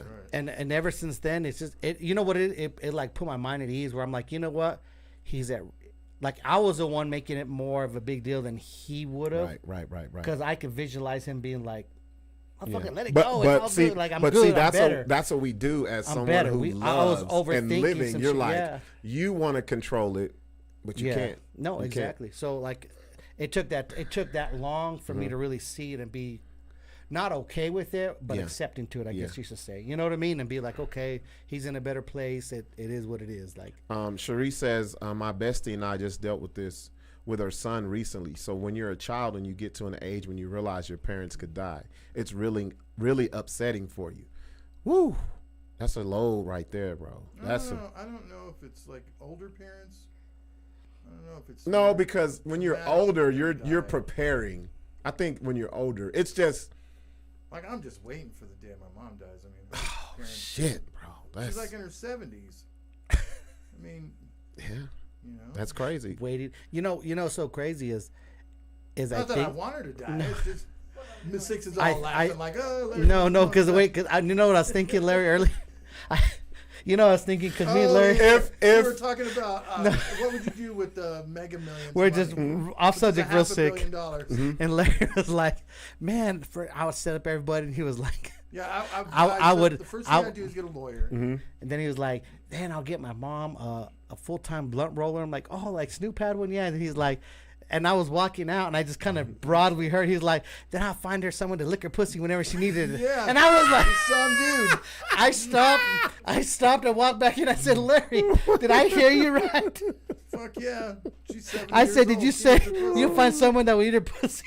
Get over there, stud, and suck her pussy. Get on your job, motherfucker. Yeah. So that's put that muff in your mouth. So that's why I was laughing when he's talking about his mom. I could just think about her dying with some young dude. Oh yeah, if I won the lottery, mouth on her. Some lawyer would come to your house and be like, "Here you go. Here's $2 million, $5 million, $10 million." You know. Your job is to roll blunts and lick pussy. Yep. Shit, is the job still open? I'm broke than a motherfucker. And I got a lot of lips. Goddamn. One no fucking. At least I got. I can spare a mouth every now and then. As usual. She says, "Babe, shut up." That's funny. So that's why I was laughing. The reason why I thought about it was just like, how is it gonna feel? Like how? Because have you ever thought about how will you die? Oh yeah. Like how? Like I said it the other night. I was like, go slow. I don't want to. I want to go on my sleep, bro. Oh, yeah. Just let me go to sleep and wake up wherever this other place is. Pain for years. Oh yeah, I'm not. No. Look here. Getting fucking limbs cut off. Look here. Do you ever wonder when people are in the hospital and they say you're going to be paralyzed for the rest of your life, or we got to cut off your everything, and they're like, the person really doesn't have a say so, so they wake up and be like, what the fuck? Why didn't y'all just let me go? Why do you survive the bitch? I don't want to live like this. Like if I can't live the way I'm living now, I don't want to fucking live. Let it go. Shot and crippled for the rest of his life. Chris. Hey, but Chris had a maid. No pussy. Yeah, like don't leave me in a wheelchair. Nah, bro. Like, paralyzed. If like. Where you can Well, see. If you had one of those race car wheelchairs, if you had one of the old school ones. If the knees up work, I'm living. If the waist down, if I gotta have the straw to move and fucking like if I gotta have the Roger and Zap straw when I gotta fucking move. Computer love. No. Yeah. You know, if the only thing that works is your searching neck. For someone. Turn around. Too much share.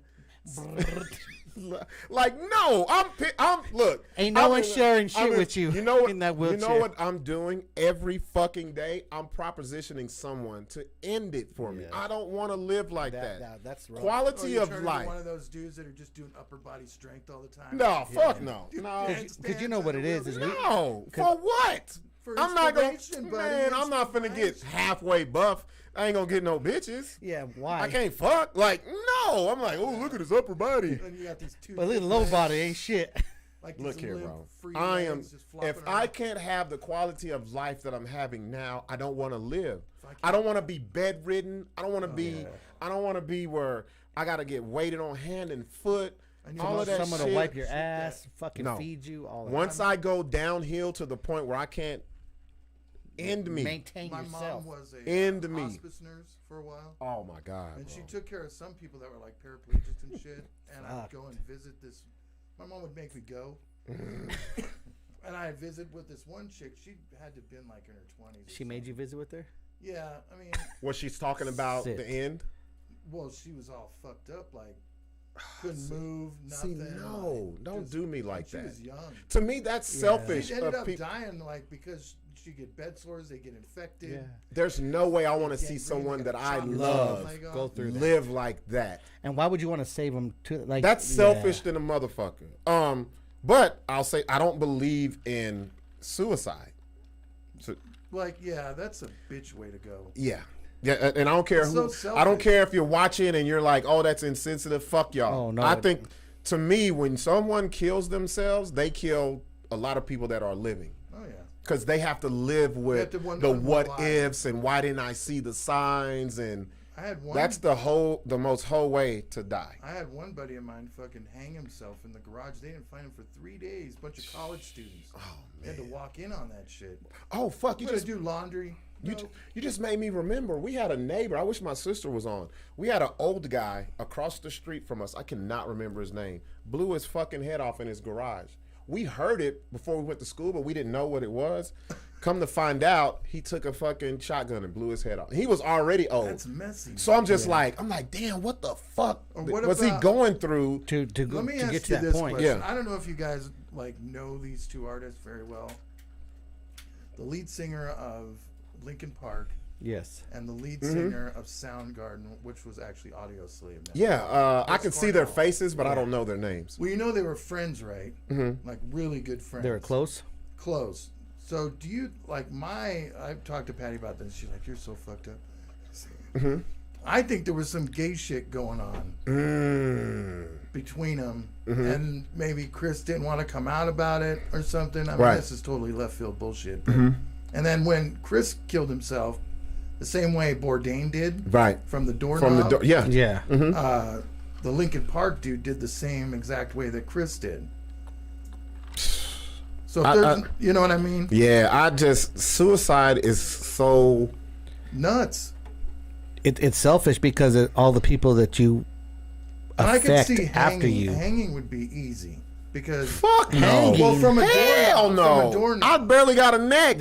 I know, What but if- from what- a doorknob. I'm gonna be choking my chin, bro. No, I'm good. No. Because you're Suicide has to be basically an submitting impulse. to the pass out. If Like, because you're not getting. When It's you're like hanging from a doorknob, not from a rope. the over a only thing. way I could say suicide would like pills, like peacefully in the Yeah, sleep. but what if you don't fucking do No, it? You but- wake up like, fuck. What that if was a wake good up like eye. me? Well, you take another pill on top of the ones you took. What if you wake if up you like- took 10, take you 12. stay up all night long just hanging out. I don't know. It affects people different ways. No, it's almost like pills, trying to cut your wrist, hanging. You're not guaranteed to die. Like I never- you might fuck yourself up seriously, but like how many times you say when you hang yourself? Some people do it. Man, the rope break, the fucking limb come off, Yeah. whatever. Hanging yourself from Now the door. now From their the door esophagus will fuck you up. their esophagus is fucked up. They're still living and Crush they're fucked the- up. Whatever. have the DOC yeah, throat. Yeah, they're talking to the little. What are you doing up But I here? think hanging from the doorknob is just till you pass out, and then Yeah. eventually you just Yes. You know, you're cutting your wrist, like breathing. you don't. I mean, that's. I mean, So, what do you think happens after you die? Do you guys believe in heaven and all this bullshit? So Guy Harris said Chris Cornell relapsed on opiates. I Like thought it was Bourdain. sleeping pills. Like but the heroin is a mofo just for like the psych, Bourdain likely did. not just the Bourdain, addiction. Yeah. That motherfucker was a heroin junkie, dude. Yeah. What do you think happens after you die? yeah. That's a rough one. I like after There's some things that have happened in my life, like such as deja vu. Oh fuck where yeah! You feel like that's so fucking weird, huh? And you're like, I've done this before, or I've heard it, or thought about it. Repeating the same life over and over again until we finally get it right. Patty says nothing happens. Yeah, Patty's like, I used to think that, but I'm telling y'all, man, a lot of shit I've changed my thought process. Do you think you go up to heaven? There's white Jesus up there saying, "How do?" If there's a white Jesus, I'm going to hell. Yeah, you're not even making halfway up the stairs. Jesus is like, niggers aren't allowed here. Your kind is down there. White Jesus' name is Gabe. Right, Gabe. Gabe. Faggots and niggers are down south. And minorities. Oh yeah, and the dumb black ones. Everybody's this motherfucker. Minority, dude. Tiffany Spears Collins says, I definitely believe in an afterlife. Okay, so I'm going back to Jonna.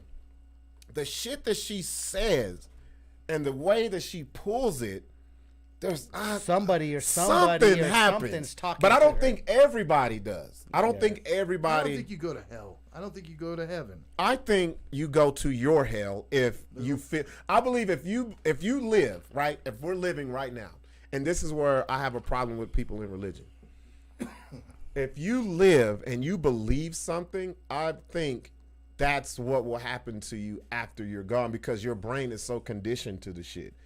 Now, if I believe you, if you have an open mind about things, I think it'll go way better. Because on the real, I think heaven can be a hell. It's gonna be okay. Religious people are gonna be mad. It might not always be. How are you gonna go somewhere where shit's like predetermined and all? Like, to me, everybody doesn't want to live like that. So perfect, and everybody doesn't want to live like that. So many unanswered. So what? So you telling me if a good person lives the best life possible and they're afraid of heights, they're going to heaven? That's fucking hell for them. Right. That's hell. That's hell. That's your heaven. Because have you ever thought about that? Can we go down? You ever thought about that? Up? Motherfucker who won't even get on an airplane, live the best life. Was the best person this side of Jesus, and you fucking die, and you wake up, and they're like, it's a stairway to heaven. I'm like, I'm not climbing this shit. I'm scared of heights. I don't believe in that. I get wings. I don't want to fly. Like, can I stay right think here? About that. That's somebody's made up. I think I'm like you. It's a way to scare you. I think everyone goes to where their peace of mind feels they should go. So I think if people put themselves in hell, that's where they'll go. Because a lot of people will do that, bro. I think that's what happens. A lot of scientists believe we're just in a simulation. Maybe. We don't know. That'd be fucking nuts. That'd be crazy to the motherfucker. Because I'll be like, who the fuck is pushing the buttons on the minorities and the black people? Why the fuck we got the fucked up button? Why can't we have the good button? Who has been pressing our buttons all the time? Right? These fucking aliens. Ever since Amistad, y'all been fucking our button up, bro. Where was the button doing Roots? It was crank. There's no buttons. It was a crank. No, I just feel like I've been thinking about this shit, and I'm like, I don't believe in the afterlife the way that religion and church tells you. Me neither, buddy. I'm waiting. Because you know why? The shit they say about real life ain't the fucking what it is. So how am I supposed to believe you? Yeah. So how am I supposed to believe what's going to happen? I think think this. Okay, Guy Harris. Let me read what he says. I was in a coma and was on the path to the other side back in 2002. Most people who have died or had near-death experience tell pretty much the same story about family members meeting you. You transition into a new plane/dimension of existence. Then it is your time. You move from that spirit existence into another breath of existence that you're aware of across all dimensions. It's pretty deep. You'll see things you've never seen before in life. So we need to take some DMT. What is that? That's the shit that like lasts 20 minutes. Mm-hmm. And it's supposed to bring you like close to God and near death. No, I'm good. Come on. I'm good. Hey, we already doing hot air balloons. Shit. That's crazy that God says that because just the way that makes a whole lot more sense than you waking up at the gates and they're reading your name. Is my name in the book? No. Bullshit. Yeah. You're going down south. St. Peter sitting at the gates. Yeah. Yeah. Catholic way. What's your name? Never really. How the fuck you gonna ask me? You know my name. Can't they all just get on the same fucking board? Yeah.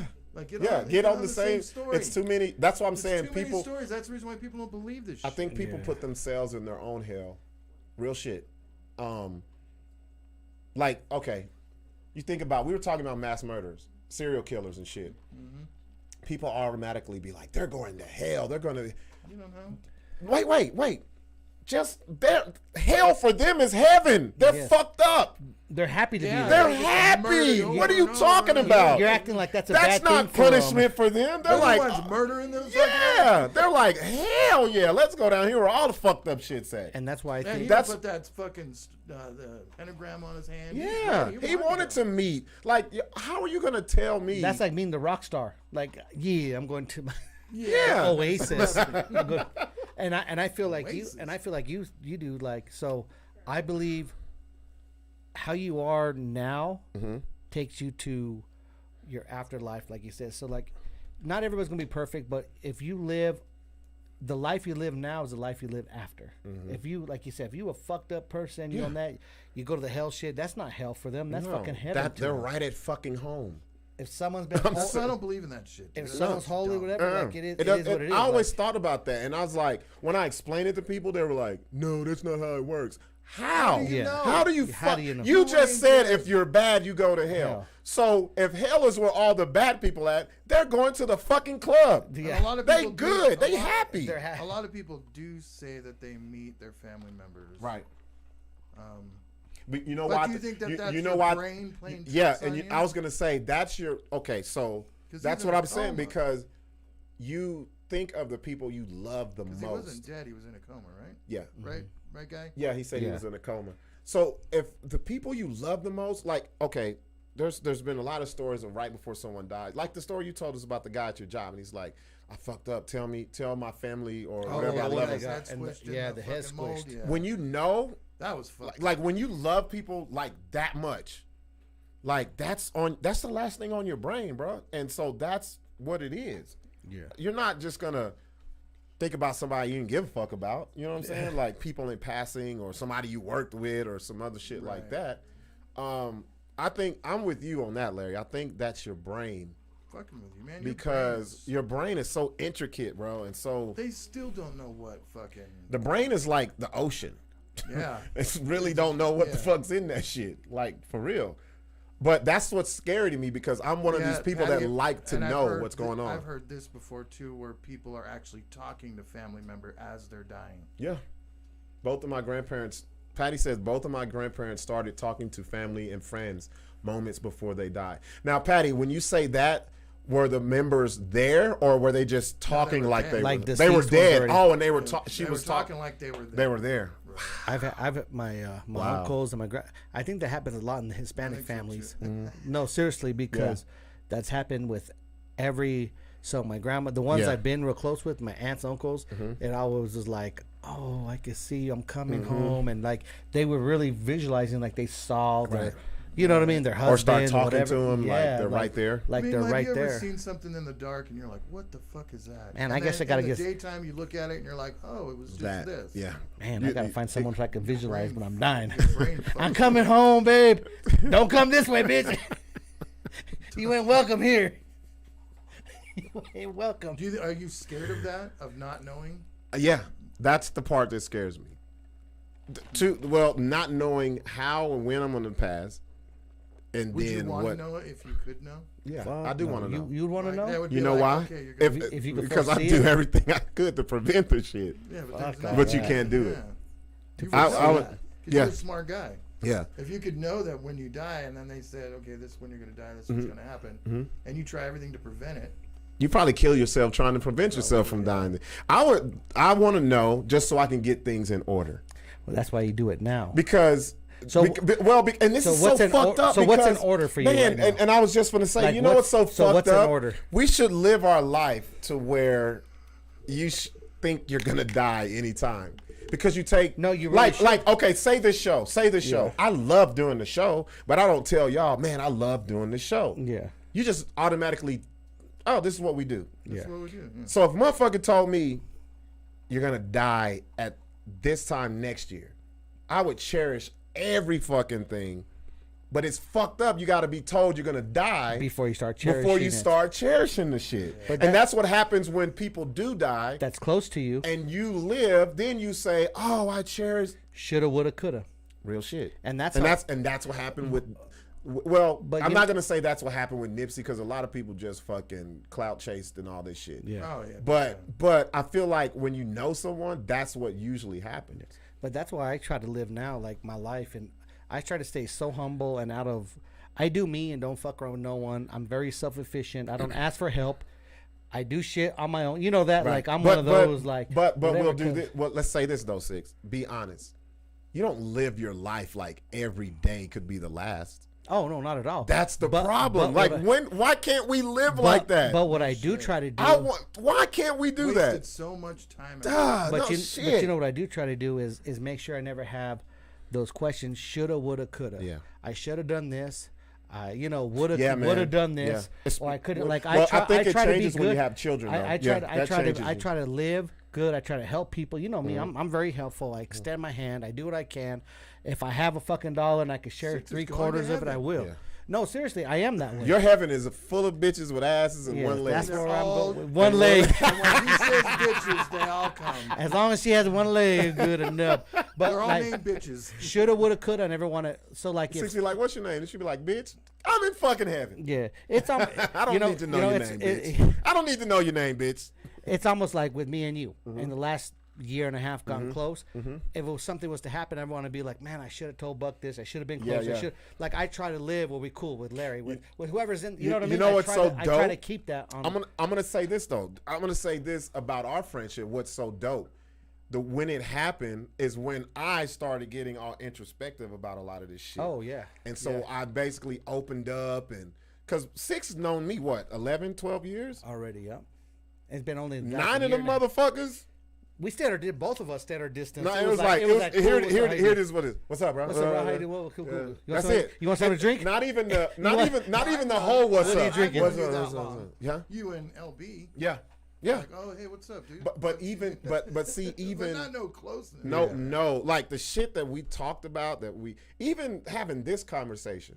This isn't a conversation men have. Oh, exactly. Oh yeah, no. Men never want to talk about this shit unless it's a bitch, or unless we're on the fucking hospital or locked up in prison. We got to have some pressure on us to be like, damn, babe, I was just been thinking. Yeah.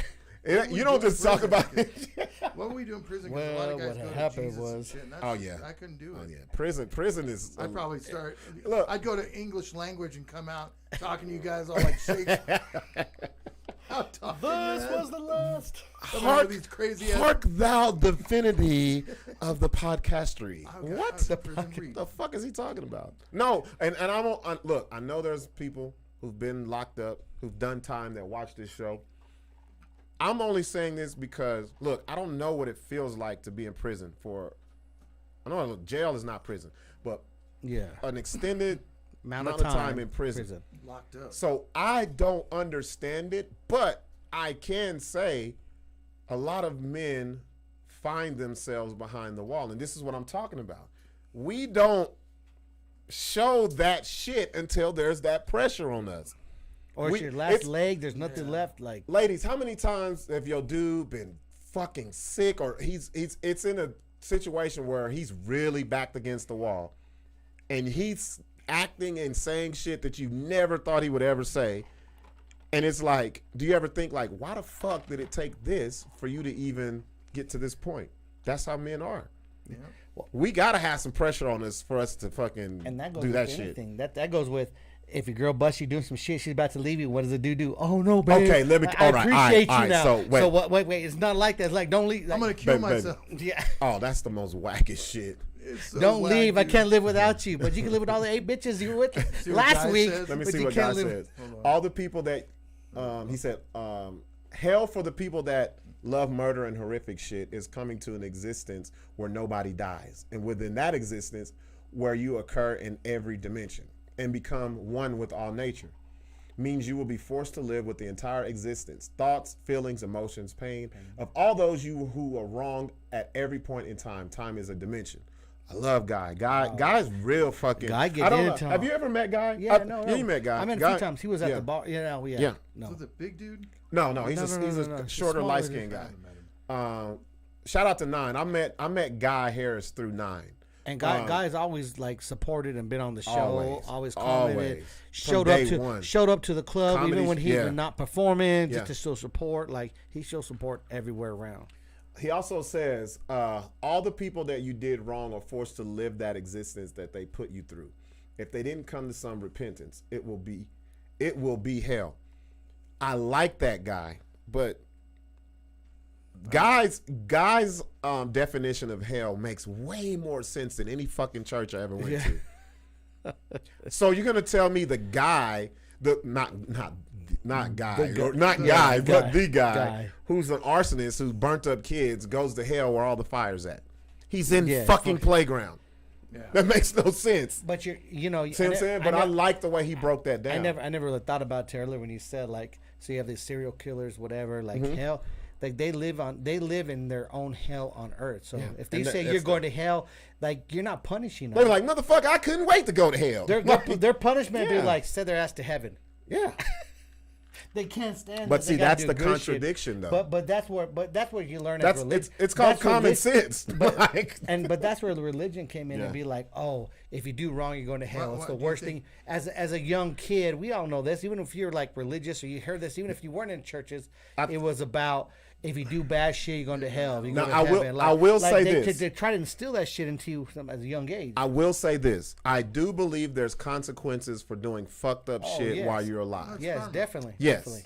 And I also believe there's reward for people who did great things that didn't get those accolades when they're alive when they pass away. So what about us mediocre motherfuckers just float? We good. We just float, right? We good. I don't know. I'm across the board. Well, no, my luck would be the one person I fucked over be the one that's like, oh, I've been waiting, goddamn. He has all the power. I'm like, all right, where I need to go? I know I do. Where am I going? Just tell me. I didn't fucked you up. But I think there's like all the people that I didn't roasted and they got pride about it. Levels. I think there's levels to it all. You go. Is it so like death though? Like, do you think when people die and then the people that died, are they at their own funerals and shit? Do you think that happens? I don't know about all that shit, dude. See, like, I don't know. Like, I had this conversation with my daughter because her mom died when she was young. She's like asking where Did she ask was she there, or do you think she was there? Well, I'm talking about her mom. Yeah. Well, I always tell her like your mom's around. Right. Sure. But what I don't know. So like, what am I gonna lie to her? Yeah. Right.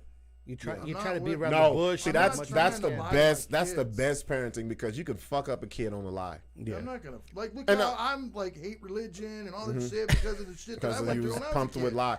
and I'm not talking about. You ain't got to tell your kids Santa ain't real. Ain't no white man coming in our house giving us shit. I'm not talking about that. I'm talking about deeper shit. So do you believe in like the whole soul thing then that leaves a body? I do. I believe that. Because a body obviously, like you said. So I think the reason why I think that, and then I'll let you finish, is because I just don't think we're just organs and shit. Well, I just don't think that's what we are. I think it's just over. That's it. No. Because when you die, of course, what they do, you go, they bomb you, they take your organs out. You're just a shell. Yeah, so you have to have a soul or whatever, I guess, to get you. Because once you see a dead body, man, you know something else was in there to make this shit work. Yeah, because that body ain't moving. Nothing. Not shit, bro. So whoever believes if there's another life, afterlife, whatever, is it a soul or what else would it be? Yeah. I think that's what Guy was telling us. Yeah, I think that's what he was kind of talking about. It's not your body. It's your physically. It's like a shell. Let me tell you, the scariest place I ever been and the most I've ever seen of dead bodies. I went to the L.A. coroner's office, the main one, downtown L.A. Ooh. There's so many fucking bodies to get scared straight. What? Somebody sent you down there? Grandma.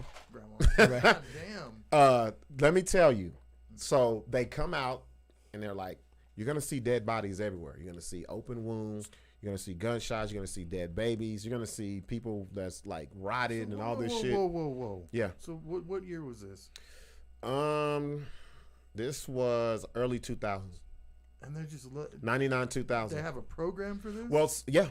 Wow. Yeah. So it was so. It wasn't the scare straight. Well, they did. You gotta think about it. It's fucking. I don't know what. Oh, it scared the fuck out of me. I don't know what hookup my grandma had, but I've heard of when you this walk before. in, it's so fucked up. Your grandma had the plug on When the you inside. walk in, and they say you that. think okay, you're gonna walk and take me to the dead bodies. Fuck no. They bring them to you. No, when the door opens, it's dead bodies lined up on the wall of the hallways. Clear plastic. That's crazy. Clear, regular Open. arms with fucking tags on them with the toes and Hanging out. yeah, fuck yeah, blue, black ass fingernails. Yeah. And so what they do is you walking through and they're like, oh yeah, we've had this person since 1992. They haven't been identified. Boom, open it up, and you're like, whoa. 1992. So at Bro, that they point, have it was 8 fucking years. So they have a freezer, Larry. They have a freezer where if you have where they found bodies in like dumpsters and shit. Yeah. And it says unknown John Doe, Jane Doe. Whatever. Where they keep them. Just I Until don't know they can why identify they them, don't. probably. Yep, and they have a protocol. They keep them for I don't So many remember how many years years or whatever it is. before they just be like, fuck it, let's burn These it. motherfuckers are green. Fuck, like all the flesh is going off them, but they keep them in the freezer. Man, so when you walk in, the bodies are just lined the fuck up. And how old were you? I was It's a little some older. fucked I was You a gotta be little like older. 14 or 15. Yeah, yep. But still, that so- gotta be some fucked up shit. So to the right was where they were doing autopsies. Motherfuckers in there eating sandwiches, sodas. They got 92.3 Like no the big beat. deal, right? They got the radio on. Pass me the saw. Big boy. Motherfucker was sawing this dude's chest open. Have you ever heard that? You ever heard that song? Did you motherfucker hear it? was- I Cracking. used to watch that thing on HBO, Autopsy Files. The forensic The dudes. old dude. Baden. The fucking Michael guy with the Baden dude. must- Yeah. Mm-hmm. He's done a lot of celebrity shit. So get this. So in Belen at Romero's funeral home, so my older cousin, she's about 5 years older. She has her baby daddy was the owner, and her and her brother, or his and brother. So she used to be the one that used to like dress up and put the makeup on and put the clothes on, for the caskets and all. Oh my God, no. Now, that. no. So I get had this. a guy- I'm not scared of death, but I ain't No. doing that shit. No, You so like- got to go through like 4 years of Yeah. medical school. So for that they shit. did that. So then her brother, which is my other cousin Ricky, he used to do the embalming and do all that shit, like Fuck that, dude. No way. and like That's a and- special and kind they of would person, and bro. they would be in there in the middle of the nights, and he would say like, and the reason I asked about the bodies of shell, he's like, we're taking organs out, they're just Yeah, they're sucking getting shit in out, there, yeah. sewing shit up, like whatever, like bullet wounds. They're trying to like doctor sew shit up, whatever. Because it's like they want open caskets and stuff. And man, and I wish I could have talked to him because he has some crazy stories. But like once he'll be like, it's the weirdest feeling because as you're doing this in a fresh body, he's like, you just feel something that comes out of the body. Oh man. What do you mean? They're dead. No, but yeah, but like like there's an aura or there's something else that's not like what I mean. So they're watching. So back to like, is it their soul? Is it a Maybe vibe? some people You seen don't that want to movie? leave Did their you- shit. because he would say it would Did you be see like that movie Soul? Not yet. No. I watched a little bit of it, fucking movie. and because I started watching it like 1 in the morning. I put it on so my daughter could go to sleep. yeah. And she fell asleep, and I fell asleep Like It's we too. more said- like for an older, because it's pretty. is it? It's pretty deep. Yeah. Is it deep? So see, and that's when he was like, it's weird because we would be in there. He says not with everybody, like everybody, Yeah. but there's times where he would be in there and you could just have this cold chill that just comes over you when Of you're course, working on you're these fucking bodies. Gross.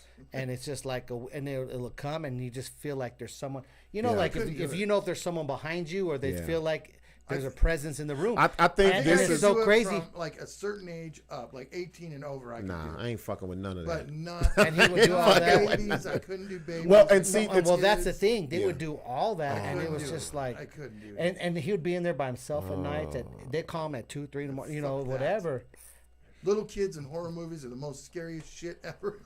Well, that's the scariest part of the coroner's office was they have a room of kids they were finding like the trash and Oh, fuck like that. they had babies in jars, bro. Like So fucked up. Oh yeah. I was like, I'm fuck. not Like they good would on show, the- they would show us gang members with their face blown off and That's showing you Shotgun, like just like like- all I of that could deal type of with shit. that.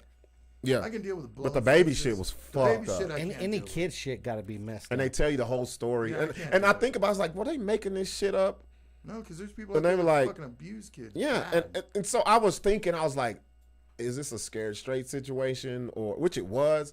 But now that I'm older, I'm like, nah, them are some real stories because I didn't, Did it scare you, though? I mean, hell the fuck yeah, that scared me. But it did scare you straight. I was already straight. Yeah. I was going because I was curious. But why'd Grandma send you there? Because everybody got to go. Ain't nobody left out of shit. What? Yeah. So the whole family's like a graduation thing? No, it's look. All the grandkids are gonna make sure they're on point. Boys gotta go. My sister didn't have to. Boys gotta go. But you gotta go. I never went to the morgue. I've always heard of the morgue. Like fuck that, bro. Like Faces of Death. Remember those tapes back in the day? Motherfucker got ran over by the train. All I know, I went in there one time. Yeah. One time when he was like, "Hey, come by." It was like during the day still, and I was, and it's crazy because. Do you think it's got to be a special type of person to do that shit? Oh yeah, like he's not all there. I was gonna say, is he like a weird dude? Oh, he's straight hood, gays, like even the cousins. Oh yeah, like because I know a funeral director guy that I used to. But I mean, I'm talking about like. Weird. So I was in there. And they they get a scalpel, they cut right down the chest, and they open it up, and they just start taking organs out. And if they're organ donors, they have different jars with all the little they do. They have to put it on. Wait, so they do that there and not the hospital? No, they do. No, I thought they all. Okay, so that's the myth then. That's the myth because I'm an organ donor, and everybody's like, "Why be an organ donor?" Because if something's wrong, they'll fucking cut you off and then take your organs. No, they do it all there. Like, so they have their medical. They do it at the hospital. They do. It depends on the circumstance, but they do it there, and they have a medical person there with them, and they have all these jars. It's so to make crazy. sure the shit's healthy and all that. Yeah. Then they cut them out. They like clean. They suck out. They put the embalming fluid in them. Like crazy shit. Then they this the same shit these bitches going to Dr. Miami for. Right. Then they sew them up. Like that's what PCP is. They sew them. They stitch them up, and then the body's there, and then they get them. They wash them. Mm-hmm. Have to bathe them, wash them, and then they send them. Then that's where my. So did you see all this back in the fucking olden days? The family would have to do it. Oh yeah, I saw. I just saw about 20. I was like, oh, I can't do this shit. Like that's not even cool. Like back in the 1800s and shit. Yeah. But see, this is another thing about me. I want to be cremated. I don't want to do all that shit. Oh yeah. Well, so then they send it to where my other cousin Sandra was, and she would dress them. So like the families would come and be like, we want this tuxedo. We want them in his. If it was me, Air Max and shorts and shirts. He bury him with all 80 pairs of Air Max. Sixx like, bury me with a bitch. Right. I want to be buried in a Nike shoe. She's not dead. I don't care. She says she's my ride or die. Bitch, you're dying tonight. She gonna have to climb out this motherfucker. If she says she's a ride or die, she's dying tonight. She gonna have to find her way out this bitch because I need some comfort till I get to the other side. I need something. I just don't think that a lot of people put enough thought into this shit. She knows that Romeo funeral director guy. Romero? His name is Tiny. She knows one him. of the. Who is his cousin? One of the main. Well, she's texting me. Oh, so one of the main ones. I don't know if it's cousin, but the one that owned it his name was Tiny. Well, that was his nickname. Well, she says I know the Romero funeral director. Yeah, so it's Tiny and all them. They're all related. That. Yeah. I think. And but what's so fucked up? My cousin, and I solidly believe because like for so many years, like he made her like not made her, but like was like, you're gonna do this. It fucked her whole life up. Like now she's fucked up. What do you mean? Like she's mentally not all. Really? And then from that line of business. Yeah, and then she had passed away probably about a year ago. Because I know a couple people that are fucked up that do it. No, like I think some people can just. She literally like I think it because she was always like. You know what I mean? Somewhat normal. Yeah. If that's what you call, but like after years and years of that. That's gotta be some nightmare shit. Yeah, years and years of that. Like 5 years of doing it, you'd think you. Oh, probably 10 years. She probably did it easy. I know, but the first couple years as you get involved in it. When you have a good person that can do that, if they can do it on a family member, no issue. I used to ask that shit. I was like, how do you stomach that? Like, why would you want to do that? Like. If you're, especially if you're the only one in town. Oh yeah. And someone in your family dies and you have to do it. No. Well, that's like I told you in the olden days, the family would. They would do all that. Yeah, like how many family members could do that? Like I couldn't do it. How would you? I wouldn't do it. My mom had cancer and I couldn't take care of her. Yeah. I couldn't do it because the crying and the the pain and stuff. So real quick, you said so. burn. You want to be burned. That's what you No, want to be burned I at was the gonna stake. actually give me Cremated? Fuck no. You want to be burned at the cross. I ain't gonna be there. I ain't gonna be there. I don't think. You want to be cremated. Yeah. Me too. I Give say the cremated. ashes to the kid. It's cheaper. I'm not digging in nobody's pockets.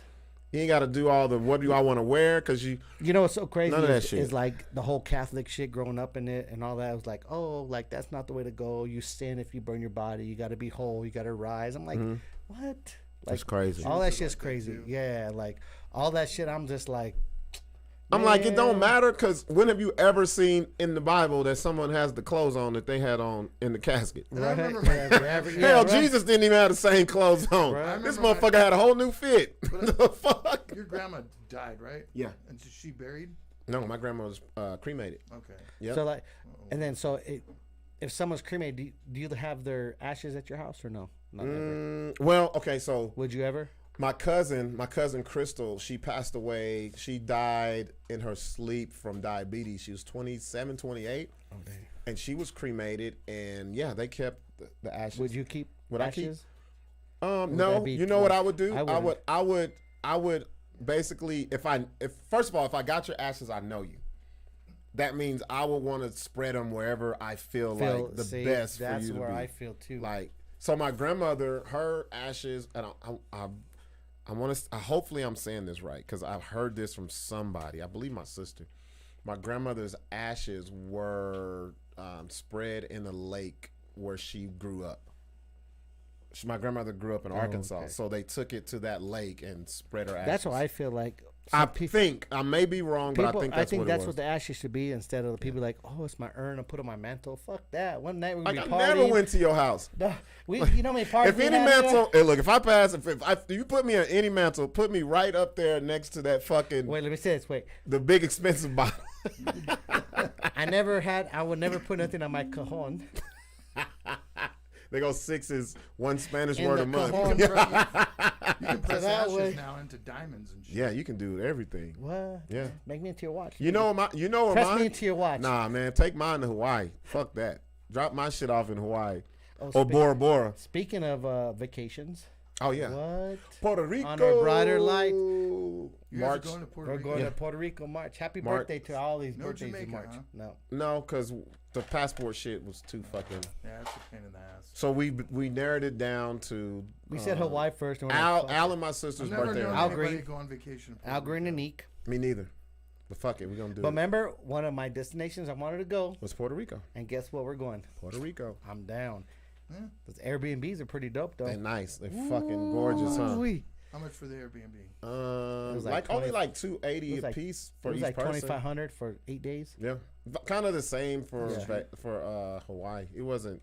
But we're getting a house with a pool, jacuzzi. Ooh, we're gonna do it It's up. gonna be nice. It's gonna be nice. I'm gonna be I wonder fucking if they're on drunk. lockdown. Probably not. Well, they actually have a 10 p.m. curfew, but we're so old, we'll be fucking asleep by 8. But 10 but p.m. Really? Why? I don't. that's that's, but it I don't matter. In The Hawaii, gangs we were come out back. and shit. We were back by 8. Hawaii. We We partied was at the feeblest house. motherfuckers. in We Hawaii. partied at the house all night long. Then, but we were up early, like super early. Oh yeah. like we partied ourselves. Like You it gotta wasn't get even up about early going so you out. can get out Yeah. there to the beach. Oh, when man. you're out in a place like that, it's not about like No like we sleep. weren't about going to clubs. That was not even the whole trip. It was like let's just Relax, invite. bro. Relax. Oh, it was relaxed. It was a vibe. Yeah. Man, I was running on When the I was beach. in Jamaica, I asked the dudes to take me to a club. They took me to a fucking strip club with my girlfriend, out in the middle of fucking nowhere. Well, did they look Was it better a than your hood-ass girl? one? Did they look better than your girl? No, Damn. it wasn't Holly Berry Land like it was down in the Grill. It was okay. you were in Oh, the okay. He, hood. he took me deep. Country. You're in Kingston. I was like, in where the hood. Nah, he didn't taking take me you to with Kingston. no He No, took in the hood of it. Nah, he took you to No, fucking. we were in They the took you to Grill. Trenchtown. That would have taken forever because it took fucking 4 hours just to get from Montego Bay Shut to the that Grill Damn. because of the roads. Yeah. It's so It's so fucked bad. up. Yeah. Yeah. That's funny. I just And so somebody got stabbed with a machete on their way. They're like they blocked the road off. listen to Larry. Speaking of death, Speaking of that, we no. So before we wrap it up, how would you not want to go, and how would you want to go if you were to Go die? ahead, you go first. Not how I don't want to die. go? Okay, give me your top 3 how you don't want to die. damn threes. Okay. Okay, my first one is soon. I don't want to die soon. There you go. That's a good one. That's a good I one. don't want to die soon. I give you that See, one. that's at 143 right there. Right. Buck is beating the system right now. 144.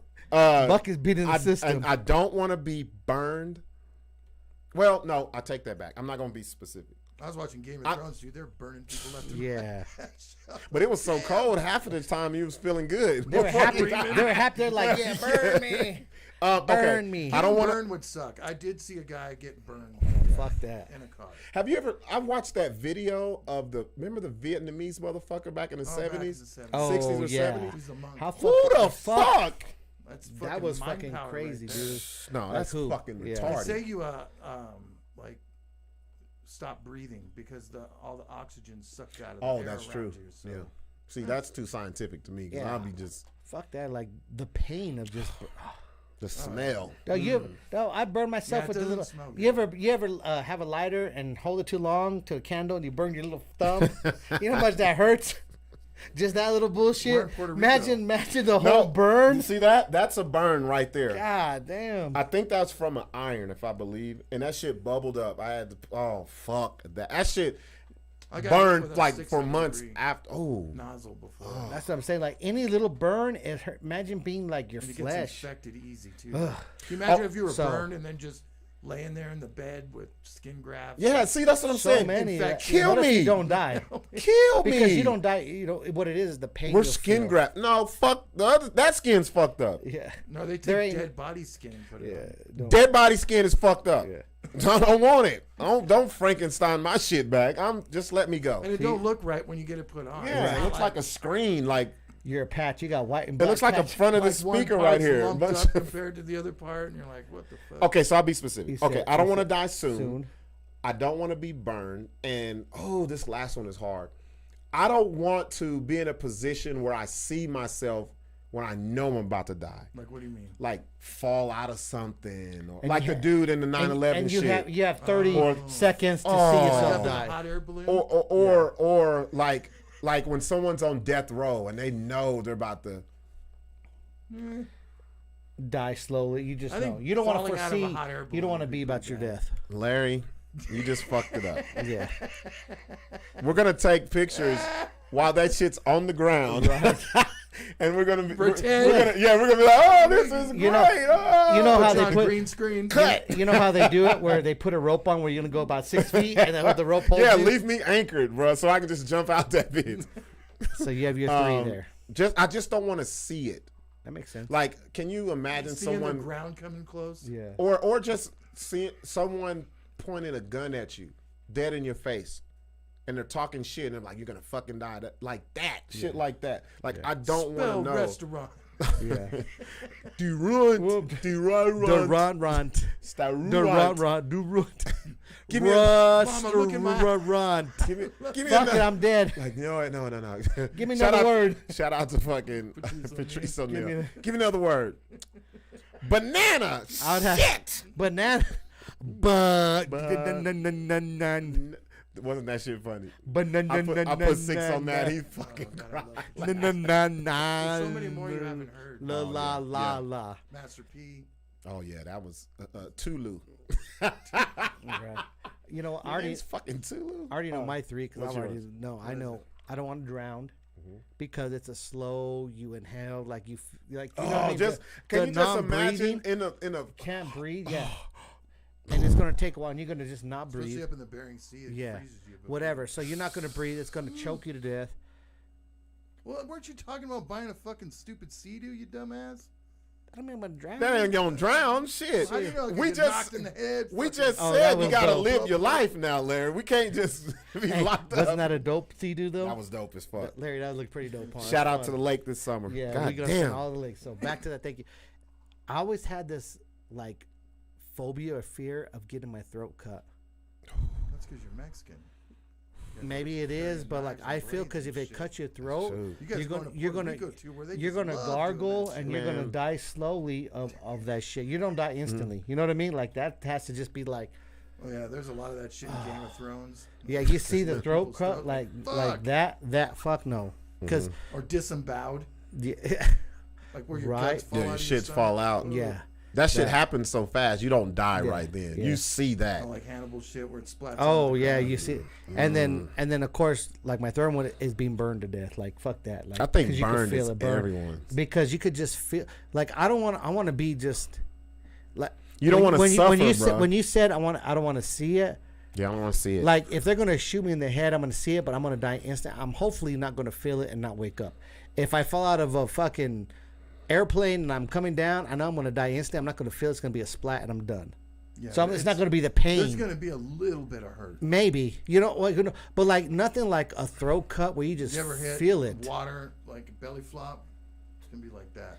Yeah, you ever dove into the ocean and cracked your tailbone? I was gonna say, kind of think about that, but on the front. Can you imagine if he did and he like paralyzed himself? And he I could have though. That's what's fucked up. Imagine if there was like rocks and like fucking. You know how many times were there fucked up Buck rocks? D and those guys already jumped. We had already jumped, bro. No, you but straight. But I'm saying because we didn't know about the tide. What if there was one rock? Man, I could have been. Sixx is trying to play. So this is what a lot of people do when they try to act like something was near death, but really wasn't.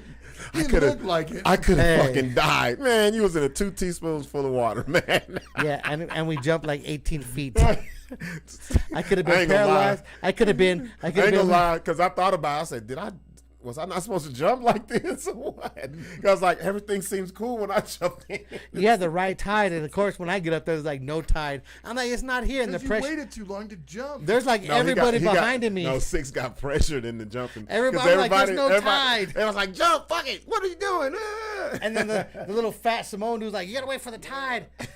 He done jumped in with no tide, but he did a belly flop. I'm like, I'm not doing I know his shit hurt. Know how to swim. But I was like, I'm not doing a belly flop. Bro, I don't know what he was, but he was. He jumped in. That motherfucker was Maui himself. His belly hit and didn't even go down. He didn't even go down. He hit so hard that shit that he was like, eh, and I was like, yeah, I could do it. Oh, Southwest Insane says I wouldn't want to be eaten alive by an animal. Oh yeah. Yeah, that's fucked up. I watched some of those nature videos. You cool. Southwest, I don't think you're a white dude, so you straight. It'd be the white dudes that get ate up by some shit. Trying to go into the tiger pen. Yeah, right. Some Asian dude. Stick your hand in there to pet a tiger. Oh. Have you guys seen that one documentary of the guy in Ohio who had these fucking lions? And he let them free?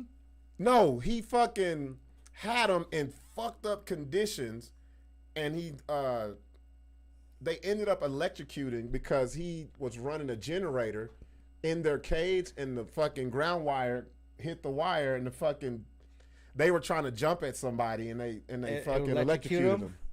Wow. But they were talking about people like all in like Pennsylvania, Ohio, letting loose fucking all type of shit. And there was a dude in Ohio that did that. It was like a fucking rampage on a neighborhood to where they had to lock down everybody. Find these 30 animals because he was pissed that they were like trying to get rid of all of his cats. He's like, "Fuck it, then I'm just gonna release them all." Loose. Man, yeah, you know what? Shout out to Patty. Hold up. Patty said, "Cover the BS show funeral costs by donating money." Yeah, cash out the BS show. We got $100 and something bucks in there right now. We can get burned. We can all burn a toenail. I think it's like, how much is it? $5,000 to get burned? No, it's cheaper than that. It's not even like $3,500. Yeah, it's like you like $2,000 for the fucking urn. Man, an urn, man, put that shit in a red cup. Put me in a red cup, y'all. One of my buddies that died of a heroin overdose, his family didn't have enough money to fucking buy the urn and shit, so they just gave him all of his ashes in a giant box, in a fucking plastic bag, dude. A fucking sandbox. It was like a sandbox, yeah, like this giant cardboard box with the fucking all the shit in there. I've seen people raise so much money on like we need $30,000, and they'll get like 80,000 and fucking cremate the motherfucker and keep the money. I would tell. Hell yeah. I would tell Bug, just grab a shoe and scoop me up and put him in. Put me in the Air Max. Put him in. And put me in the mantle. Yeah, that would on be the cajon. That would be your fucking urn, dude. Put me in the Air Max and I'm gonna do like Larry did. I'm gonna raise money to buy a bitch to put your ashes in her pussy. Have a dildo. You just gotta walk. Sixx is in real heaven right now. He's in some pussy right the fucking out. He's vibrating. just marinating. Like a snow globe. Every time she cough, a little of your ashes come out. That's terrible. Oh no. What about you, Larry? How would you not want to go? Number one would be like to where I'm laying there. Or you just laying there and can't move. Like Can't sick move. or paralyzed, like the bullshit. Fucking rotting slowly every day. Where your mind could feel it, whatever, but your body that would suck ass. Like cancer or yeah, something like that. Another one would be a car accident. I don't like that at all because I've never been in one. Mm-hmm. Never been in a car accident. So that would really suck. Yeah. Yeah, the burning one would suck. burning has to be like no one wants to feel Nobody wants to burn. because I think about like burning in a house, because like the smoke and all of that. When I was, I used to drive a truck. I was learning to drive a interstate truck, and we came through Albuquerque one time at that TA fucking truck stop up there. Mm-hmm. This was back in like '89. Mm-hmm. Some dude came there to visit his wife, and I guess his wife fucking didn't want nothing to do with him. Mm-hmm. And so he goes back out to his truck, pours gasoline all over himself, fucking lights a match. I'm in there playing video games. I hear this boom explosion, come running out, and the dude's fucking inside the truck just burning. And there was a highway patrol guy that came over and fucking put him out with this orange shit. Mm-hmm. And he got out of the truck, dude. He was just laying there, just frying. But he was still alive. Oh, he's still alive. They helicoptered him out of here. This was before they had the big eye and shit. What the fuck, man? I'm crazy. Good on that shit. Yeah, over a bitch too. Yeah, ain't never had no pussy that good. No, ever, never will. Ever. And if there was some, I don't want it. And I specifically remember like he had a front license plate that said "I heart my wife." What? You know, because they don't have front license plates here, so he had like one of those little plaques. That was special. Ooh, I gotta add one to mine. Your list. AIDS, bro. Oh, fuck that shit. Yeah. Fuck that. Well, I mean. Nah, man. Nah, I don't want to die with that shit. Yeah. Well, you can still look at Magic Johnson, dude. He ain't got AIDS. He got HIV. But he's got an income that can keep him healthy. Yeah. I don't. I can be healthy with HIV for 2 hours. Well, you heard now they came out, instead of taking the pills, you go and get a monthly shot. And it helps curtail the HIV shit. Now, see, I said full blown. I'm talking about the 80s AIDS. The Easy AIDS. I'm talking about the Rock Hudson. Where motherfucker be in the bed and he's like 20 pounds. What's it do from Queen? All those kind of AIDS. Freddie Mercury. Yeah, AIDS. Freddie Mercury. Patty said my dad was a firefighter and would tell us kids horror stories about crispy critters. Ooh. That's what they call burnt bodies. You know, and a lot of people give people shit that have to deal with death every day that joke about it. Mm-hmm. But that's just the way they deal with it, man. Like I couldn't be fucking. Yeah.